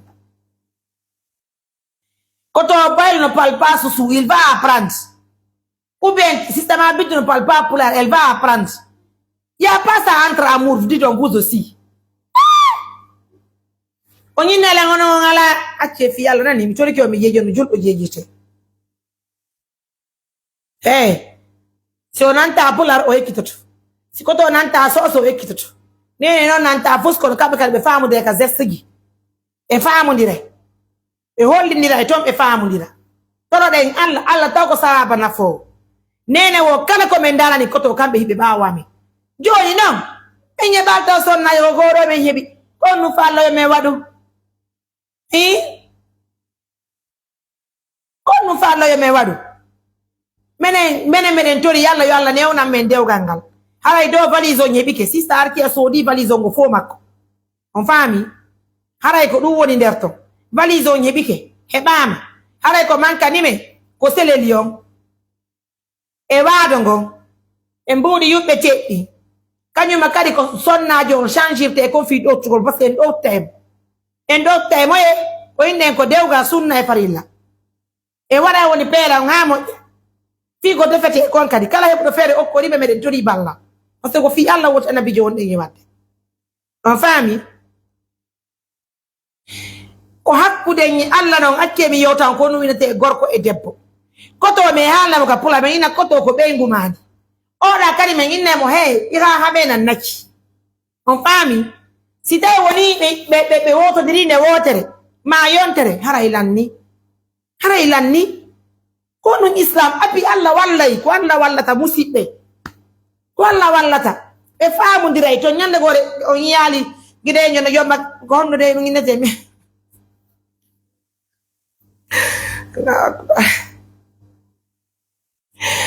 donc toro de ngalla Allah taw ko sonnajo mo Allah wadi barkemu en andamo kono ko Allah andinimo oui un truc simplement un truc aussi qui est sophistiqué hein? On peut faire ce qui est simple mais simple comment docteur Njomba famille on déjà andi do en ara en anda fas pay ner ma ko may be ma ko may ko lo anen ke wala ko doade wadde ko debbo si Jomba ma ko ma dotte en dotte mo c'est-à-dire on va organiser ça ne vous inquiétez pas mon sipe woni kon tout le monde est invité tout le monde est invité en famille tout le monde est invité je dis quelqu'un me dit qui est ce koto bailo et Allah ene ko love sere wonde ndakkude la vie de la mariée c'est déjà chose. La fondatrice a échangé avec Eliat. Elle a donné son ok. Qu'est-ce que vous voulez encore? Fille, koto, bay Allah no wadi barki e makko. Comme il y a une capiche tribune koto e na mini mi yale ndapana ma sonna. Oni Allah moji. Joni ko no fa koto ko wadu shua. Wada shua debbo makko. E onon kati. Fi Allah, bitori kiyo. Ko ben tori ko njultoro don Allah yo Allah mo iname. Enfin, ne me posez pas cette question pour savoir qu'est-ce que la dame a dit par rapport à ce mariage. Si c'est pas de dire oui, qu'est-ce que vous voulez encore, madame? À moins que si vous voulez encore, si vous voulez avoir son, elle n'a pas de téléphone, mais il doit être de on t'y pose une question là dans le ganga. Et qu'on y, il doit dire qu'on nous va dire. Comme il m'a dit comme il a dit, on a si vous êtes là. Ou il y a une émission, ma chulo njango toro don Allah yo Allah mo ina mende ganga. Wala andi moto ko andal bon. La valise de Aladji se trouve sur Hadja Kajatu Avaria. Wa Hadja Kajatu Avaria ko on valise Aladji o woni. Ko se ndiya na helti few de mele yare kerningol nenyi membe bebe tarambali. Me ya kandi deja be okiben kandi. Tom me yeyi no me nabi haɓɓere goɗo ɓe okkiɓe debbo parce que kandi kañum fayi makko no tom me naɓuno hoɓɓere goɗo ɓe okkiɓe debbo ko woni men taƴali ñalande ko si men gayni giri ngarango nga min yara kadi labe min ya menen kennine yummiraɓe min tarde ɓe tolongol min ya min tigga kanni min adda ka Aladji hiɗon nande teddugalle moɗon haray kanni on ɓe okkino men ɓe okkimen Jomba dey haray ɗon joni ko menen fada fi ñalande joni noon ɗo ko famoton nene men do be nawi dubi din tobi hande ni wallahi mo expliquande o nene nyamali hanki few parce que mimi hande de accident marama wo tay boni mako tay nyalli tay mi wito on fatike marama ya hali o defali yumira be lotaki hanki be lotaki hande est ce que don faltade yo nande dum donc je ne vous mens pas ani ono o kipike taw. Je ne veux pas montrer la photo de Via Kotobaï. On a ici, on a bac. Allô? Oui.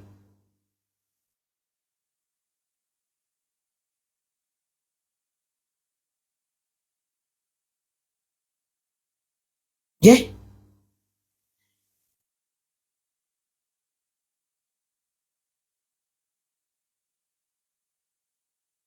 Ah, what? Non, so do l'examen qui dit non, faut Johnny. What don't turn Johnny? Oh, yeah.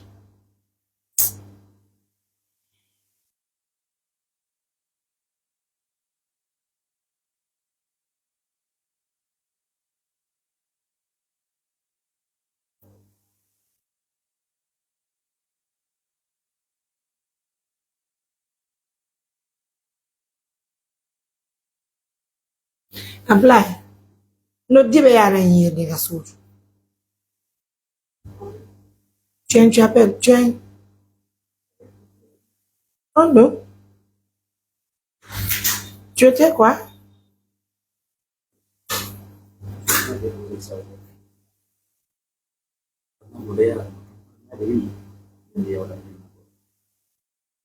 Comment on a eu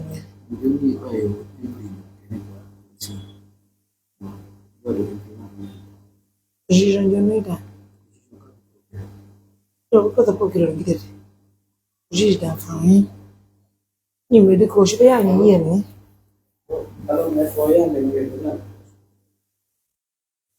Hey, je veux pas montrer la photo de la femme à Kotobailo. Kotobailo est à l'hôpital. On a qu'à dire à qui est fait tout dire.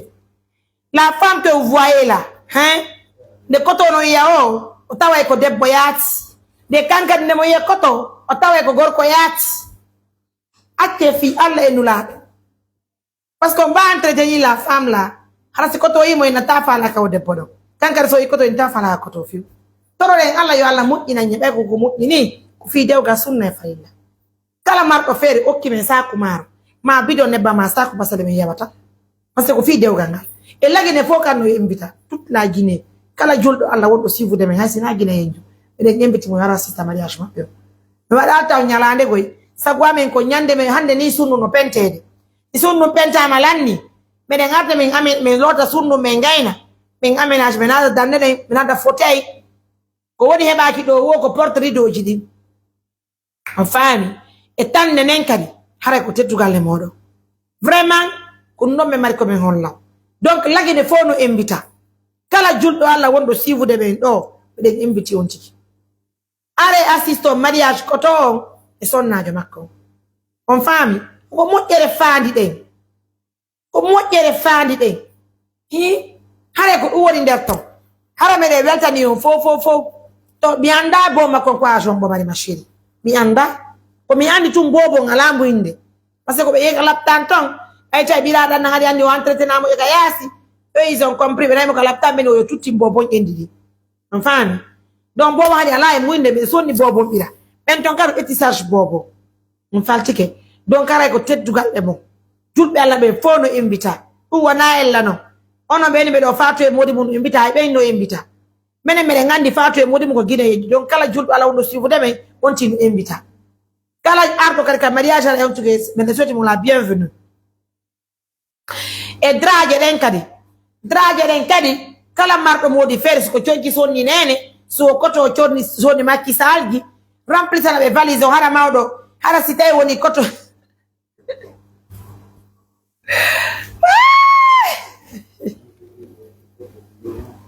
na ina oh no tuve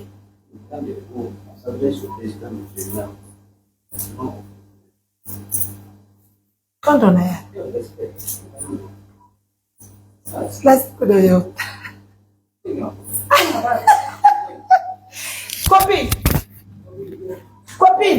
copinesse copine yo viens ici copine Brange tu es bien habillée.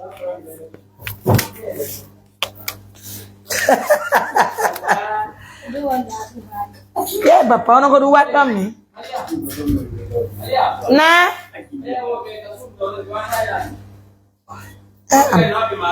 I'm Babila.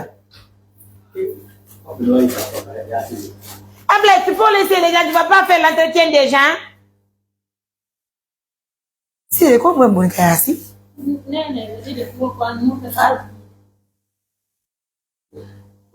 Papa jono yali on kadi yela nono mendo no beno wadde peinture on hande hay fi anna saka inar ko jir jontaw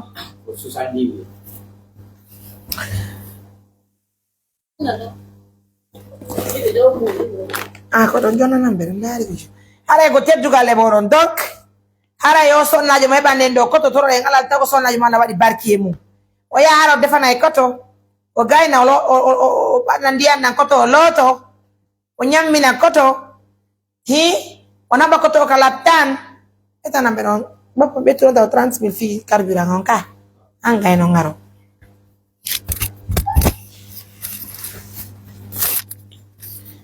ala e mariage quelqu'un qui a dit qu'il veut t'aider à retrouver sa famille Et avec Papa Johnny.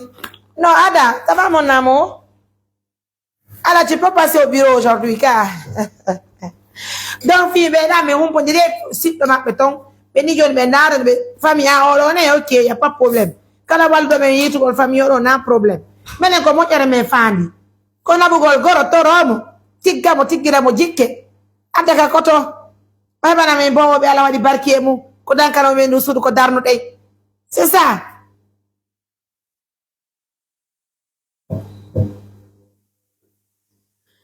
Pardon, Mariam, après l'émission, besoin de te parler. Il n'y a pas de souci. Mon numéro, vous le savez. Envoyez-moi juste un petit message. Je veux voir votre numéro. Le 629 88 43 94. Quand je vois des dames écrire, Mariam, fais attention. Ne se précipite pas dans les choses. Qu'on a là. Vous êtes Dieu. Et c'est arrêtez de m'écrire ces choses-là. Il y a même des qui me disent, Mariam, fais attention. Hey, on ne me regarde attention. Mais dans mes sondos, l'euro. Je me gagne dans mes sondos. On doit quoi la moitié. Arrêtez, on a hajagol ne, hajagol go, c'est pas normal. Kolanda donc, on va de commentaire. Attends, donc tu es parti depuis? Ah. Est-ce que c'est Ada? Ada, je comprends pas. Ada Barry. Je l'ai passé.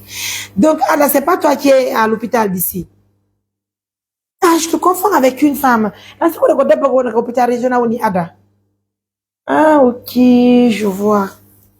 Je vois maintenant. Ah, je crois que tu étais à l'hôpital régional de Mamou. Ah, tu me dis? C'est Guinée Direct qui veut te parler pour la famille. Ok, Sister Ada, c'est pas toi qui étais à l'hôpital de Mamou ici? En chirurgie, quoi, on a?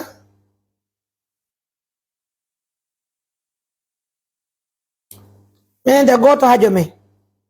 Menen ko men todi yalla ko yon juglu toro don Allah toro don me yo Allah nawru me yeso don me landi yo le reste ça va wala ko Allah mucci pas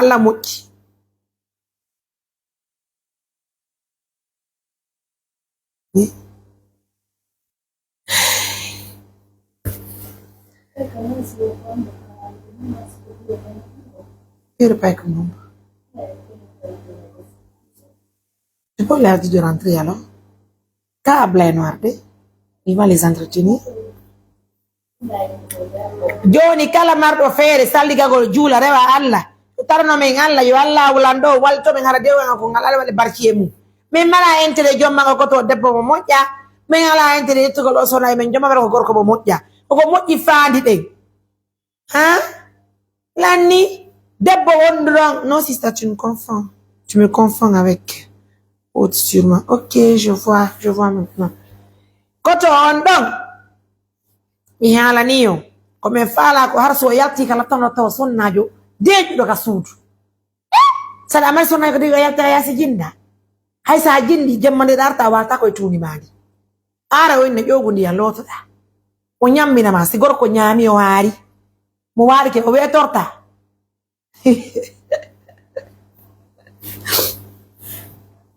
Et puis, Kadi, une semaine, il dit, faut, c'est donc faire la médecine de congé. Hara ko tommi wodi. Mi ya mi holla de bon, ko honno saggi nirta o defa. Mi holla mo, dewgal ngal ko honno wingal, tigi dewgal ngal. Ma si mi yaali, ONG no ɗuɗi ɓiri ɗum ɗo. Goɗɗo ya mi yaay holla ɓe, ko honno pigi ɗin hani feƴƴirte. Ko fi balɗe ɗiɗi wata jara lan ni ka. Si woni gorko e debbo, wondi e suudu, ɓantano ɓe herta pigi ɗi. Il y a l'année, mais il y a c'est ça. Voilà. Il me bouille aussi vous de corbe à la femme. Donc, quand on baille, quand on me fait la moutique gande. C'est le mal que son là, il m'a donné une proposition. Haram est intori on balla. Quand on hali l'ampigi il faut. Comme il n'y a, si gorko e debbo woni e galle, e hawti suudu, debbo no andi sunu we itete. Si iri, e gayni ndade télé. Wenda bébé, il a aussi pour la ressource. Moi-même, j'imagine comment ils vont échanger. Qu'on ne sait pas ce qui est important. Ce qui est important, c'est l'amour. L'amour. Quelqu'un qui va aimer notre coton là. Qui va downloader notre coton. Qui va préparer pour coton. Qui va dire coton, hey, viens manger. Viens manger. Quelqu'un qui va dire, c'est coton aime la femme. Eh Allah. Mianda si koto aime la femme la fille mianda dundo. O hido e. Aba yande hida go do me yango hida. Voilà. Madame Abdoulaye, vous allez bien? Merci. On sait que je n'aime pas que les gens te conseillent. Qui a besoin de ton conseil toi-même? Hein? Au moins, vous savez, moi, je me suis tellement habituée à vos choses là. Je vis avec. Donc, je m'en lave les mains. Tu sais que je n'aime pas que les gens te conseillent. Si vous voulez conseiller, mais on conseille en privé, pas en public. Si vous faites des commentaires pareils, là, si vous voulez se faire remarquer. Donc, je fais même pas attention sur ça. Si tu veux conseiller Mariam Touré, écris-moi sur l'inbox. C'est très important. Là, c'est du conseil. Mais, écrire sur les commentaires, c'est pas du conseil. C'est pas du conseil. C'est de se faire remarquer, c'est tout. Ah oui, je suis désolée, mais c'est ça. Si tu veux conseiller Mariam Touré, écris-moi sur l'inbox. Mon WhatsApp est là, disponible à tout moment. Vous comprenez? Dioni non, komini wonako sakti. Nako sakti, wonako sakti me yotio. Merci Sister Ada, merci d'être là. Le 629 88 43 94. Donc, quand on peut ne pas aimer la femme aujourd'hui, mais demain il va aimer forcément la femme. Le comportement de la femme en dépend. Car, nous on veut une femme qui est capable de dire quand il est 20 heures. Je veux pas que tu quittes le village à 20 heures. Reviens chez toi, s'il te plaît. Lave tes pieds, lave-toi. C'est ça une femme. Hein? Quand on est d'abord, entretenez au gorko. Dankomo. Nyamina mo si hiri. O danko modi makko. Quand min, you na problème mi hali. Min ni mene comme fala ko son najo. Inno men koto iti den kinatu waluda. C'est pas que tu yoti l'air, pas que tu yoti me julo. Hein? C'est pas possible. Écoute, l'autre go janaba ona ko harni. Himi wallahi ko problème. Nu dagani lan ko mi wallahi. Nu moƴƴani mi ko mi wallahi. Nu moƴƴani lan, nu wonnani lan haye baraji ko mi yata mi tawa pero ino no jombinira ma mi wona sabbe jombinira. Mi wallitoɓe han mi inna debbo si yiri hiɗa hani yawgol jonnita comment je peux dire écoute ko debbo jotata bo hacce ka gorko jotata bo hacce ka no dagani lan ko mi yata mi inna koto ko dewgal jonnotoɓe ngoma hakke o mi inna kadi oɗa ko dewgal jontomoɗi ma hakke ko probléme non mi wallaɓe kadi ko honnoɓe lotota ko probléme on halnan pigidi fo ani min moi mes oncles me suivent et sera bien nous suivre de là oncle be ambe nous suivre de là s'il vous plaît tori ko mi jeji on jubbe jejirte on fatigué c'est ce que j'avais à dire. Donc si vous voulez vraiment ajouter certaines choses là c'est pas moi de non mi do ngaldi e wedo joni nani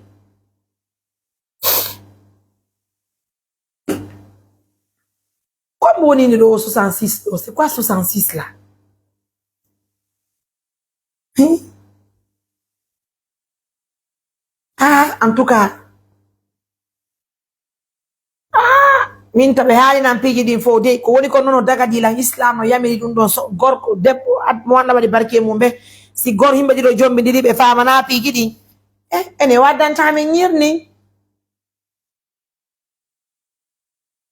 Adam adata nyirni woni min normalement hay nene site woni be wawa no hore mabbe ibe wawi halugol ka hay nene sakata no wawi wadde dum don piji c'est ce que j'ai dit donc no dagani me min na debbo ko ni warata et puis debbo so ko faamudo sa yolli mo pigi din da yontere raylanni e nya fama na hore mun ka sa inni ko dewgal de si be fama e famina be no dagi ko famina mi harma c'est ça haray ko teddugale mo kono woni au 666 pour la windande do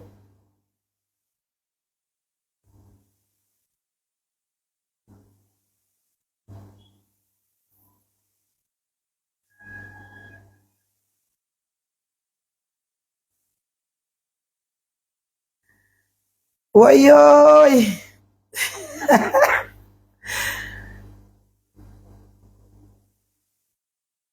Dites-nous le père de son enfant. Quel code pénal nous?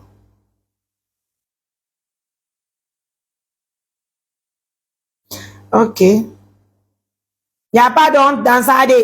On y est. Si tu es mi hal na koto mina koto men jombani ma debbo. Ko be nguma daga ni mamu aduna daga ni malaka. Ko do men addi fiyo danko ma hebana ma bibbe. Yurmina mo hida be nguma. Ko do wata ba jonnude ndiyan salli goda julare ba Allah. Wa ga fenani. O harmi. Takani. Donc si be anda men andi nay ko tetu gale monno. Men anda men andi no daga di men ko men andi. Woɓɓe naata suudu weƴƴita danki kiisi debbo wata ina ƴawka danki o ƴaw ina gorko ƴawka danki o ƴaw ka attendez moi-même mon mari monsieur je ne veux pas rentrer dans tout ce que vous voulez là je vous dis Allahu Akbar donc mesdames messieurs à votre honneur. C'est pour très bientôt le mariage mondial. Ok, vérité, il n'y a pas de problème. M'implante donc Arnan. Le mariage mondial, c'est pour très bientôt. Le mariage de notre Kotobailo avec notre sister.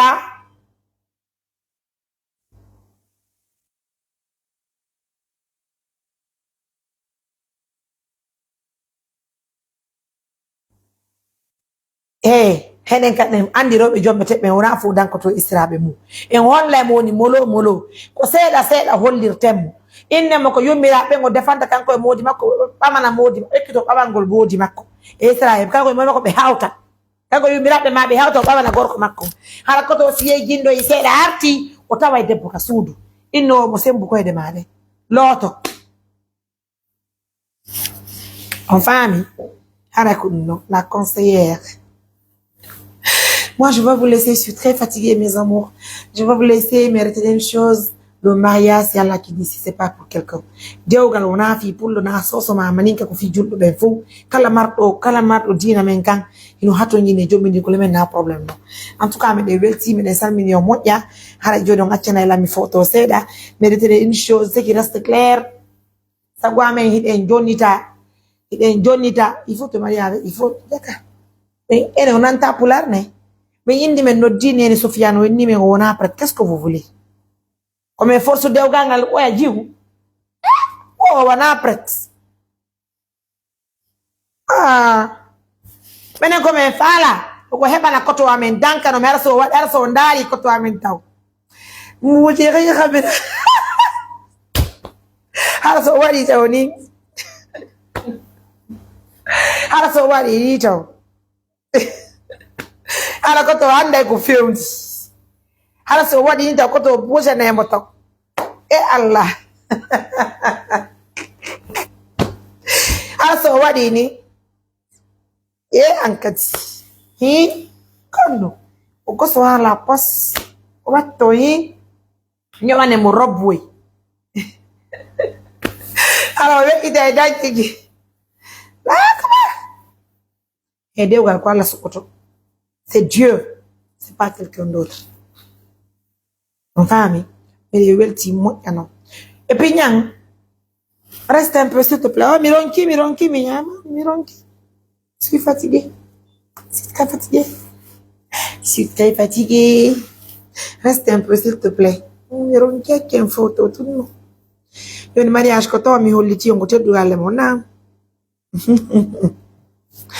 Côté de la mona, elle est très belle. Oh là là, elle est très belle quand même. Et puis, na de Uganda rangal. Malun gorko. O atata debbo foto do ka suudu. O ya on yaati o debbo foto ga.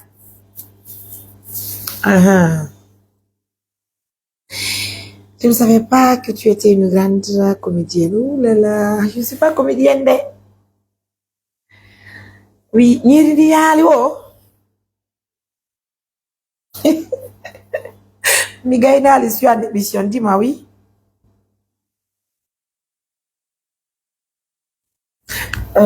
Minana ali abola. Minana ali ndaondo.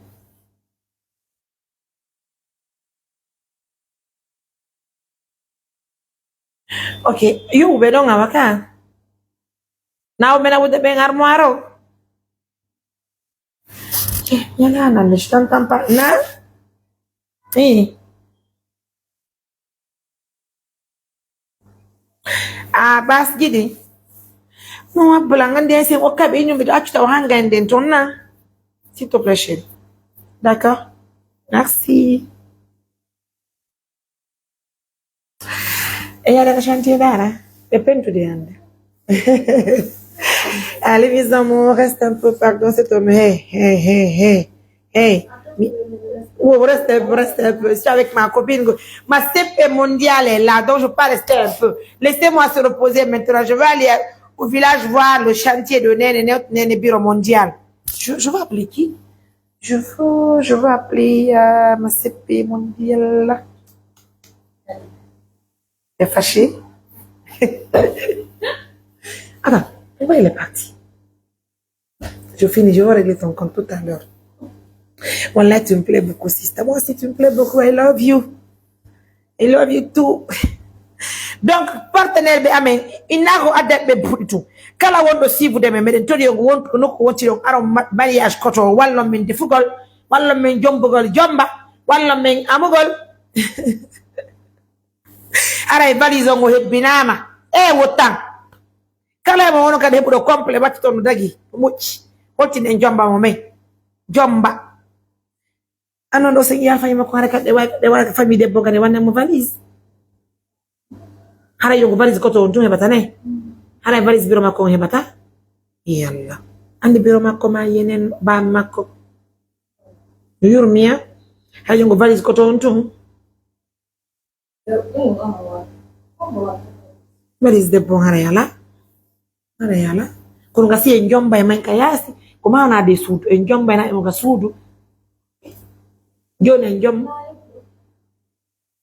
foi mon jombe en jom ça dit jomba do ta quoi je veux dire oui ko jom na dem ka sudo do tite artire mo kadi kan modi ma ko ka asina problème joni ono me wonbe fas timmine famille ji mondi e arabe tawde mariage mondial kuma ngal de wala wala barke me mon bébé d'amour I love you. Je t'aime beaucoup, je te jure.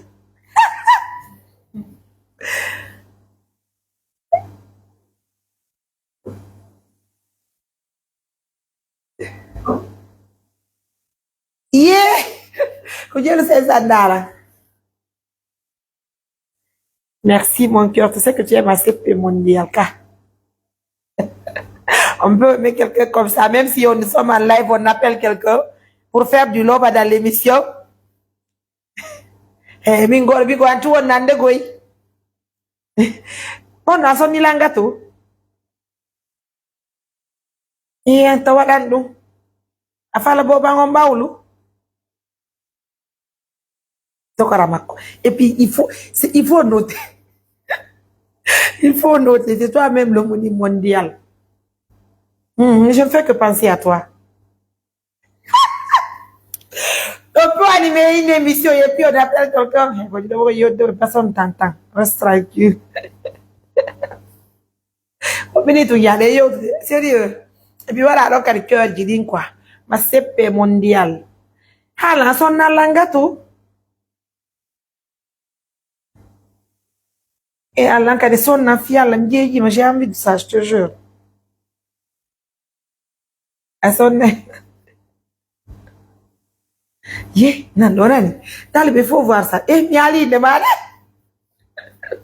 Oh, et puis regarde, go il langa, qui va s'occuper de son enfant. Moi, je suis là pour ça. Je vais prendre le bébé là, je vais m'occuper du bébé. Yes. Ne vous inquiétez pas, on s'en occupe. T'as le bébé. I love you. Go il langa, qui va s'occuper du bébé. Mais n'était beau beaucoup mendanko mais akida sister et koto be lova. Tu vas aller les enseigner car. C'est pas vous là qui va gagner, je vous dis. Mariam, dites-nous quoi même. Tu as envie de voir quoi? Faire la laïde. Mes amours, écoutez. Moi, je vais vous laisser, je vais m'occuper de ma CP mondiale. La famille de la femme était au courant. On va aller le chercher. Si maintenant, je vais me y aller, ben, t'as vu son bébé, il est très beau, il est très beau. En été, si vous voulez dans les côtés, si vous avez bien la barquer, mou. Ça va, l'amour, c'est bon, hein? Mais les belles petits mots, il y avait un garnion. Et, voilà, la jipe, n'est-ce mais ba ko bingin yon ko mi reedu ba bindi mi ditira tali bene minna me reedu yonan yeah comment elle va communiquer avec Koto? C'est pas possible. Tu es très mignon. Comment ils vont communiquer ensemble? Mais attends, avec les estes. On en a pour la noix, on noix ni algo pour la. Quand on veut dire ça, mais on est avec les estes. On est avec les estes, on ne peut pas vous dire. Si on dit nyam go yoti, maintenant. Mon père a tout droit à moi de voir moi ni. On y a avec Néné aussi, Allah. Fika Néné, n'a ko jatti algol no, ina ko yani ko yo hal force. O yo weta bimbe o wonki ta sud Néné no lota Néné. O jo ina Néné wonki ta e café. Si Néné woti no harayla nika. Hande ko love wangal je vous dis. E kanko e wona ko sihiri. De nyan yara den dong. Ina he ntara. Bah, il ira chambre ma chérie, c'est ta chambre. Donc, les parents de Kotoba le vont accepter. S'ils vont accepter, donc on donne une femme alors pour Kotoba. Quel on a vu quand la neige? Quel Kotoba ko Bob? Subhanallah. Je veux te laisser, tu nous manques beaucoup. Tu vas te manquer. Comment ça je vous manque? Comment ça je vous manque? Et miam tona wela mamo fala mno do koto belo bilando mina koto mina pani mabego mina koto aton non pas trop de piment et puis voilà ka di piment yat. Si vous voulez participer pour notre mariage mondial, donc je vous invite tous à Mamou. Ils vont se comprendre. Ah oui, ils vont se comprendre que. Ah, je pense pas si c'est le bon choix. En tout cas, mais les woni andi ko nuwa di ko alla andi ko woni ko mucci. Donc restons impossible te plaît sista. Non, tu fais la mironki. Tu mironki kof ko yato lando. Et puis c'est bien quand tu fais la mironki, kof. Et puis qui va en belle là s'il vous plaît?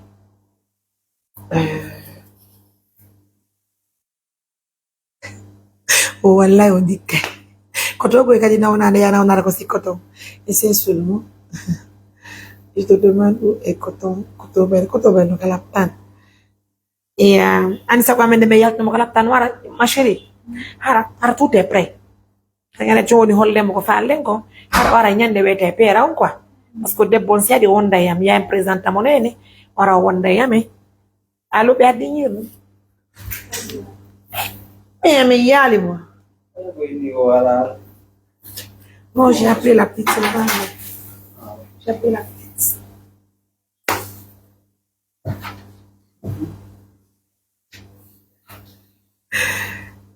Mais c'est on a plein de tu as fait, non? Tu as rédigé, tu as Adjangi. Non, mais on va, tu vas mettre le cachet. C'est bon, laisse tomber, on va faire ça.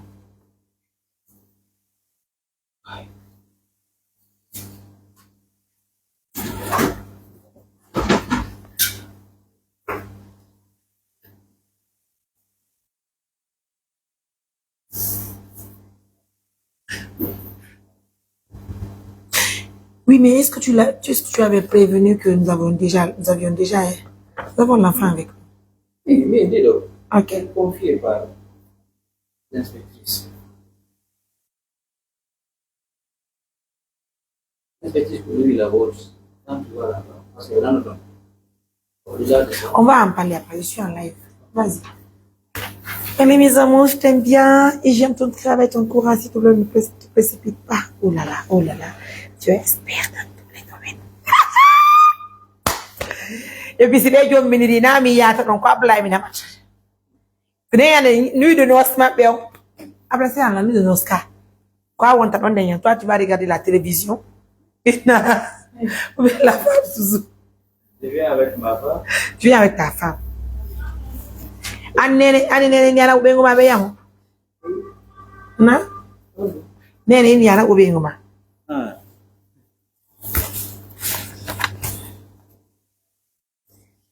Quand ton responsable de communication est bien, tu as moins de stress. Il fait son travail remarquable. Je dois assister à ce mariage. À la femme souciée, va respecter le mariage aura lieu où? À Mahamou, à votre honneur. C'est qui les chanteurs invités?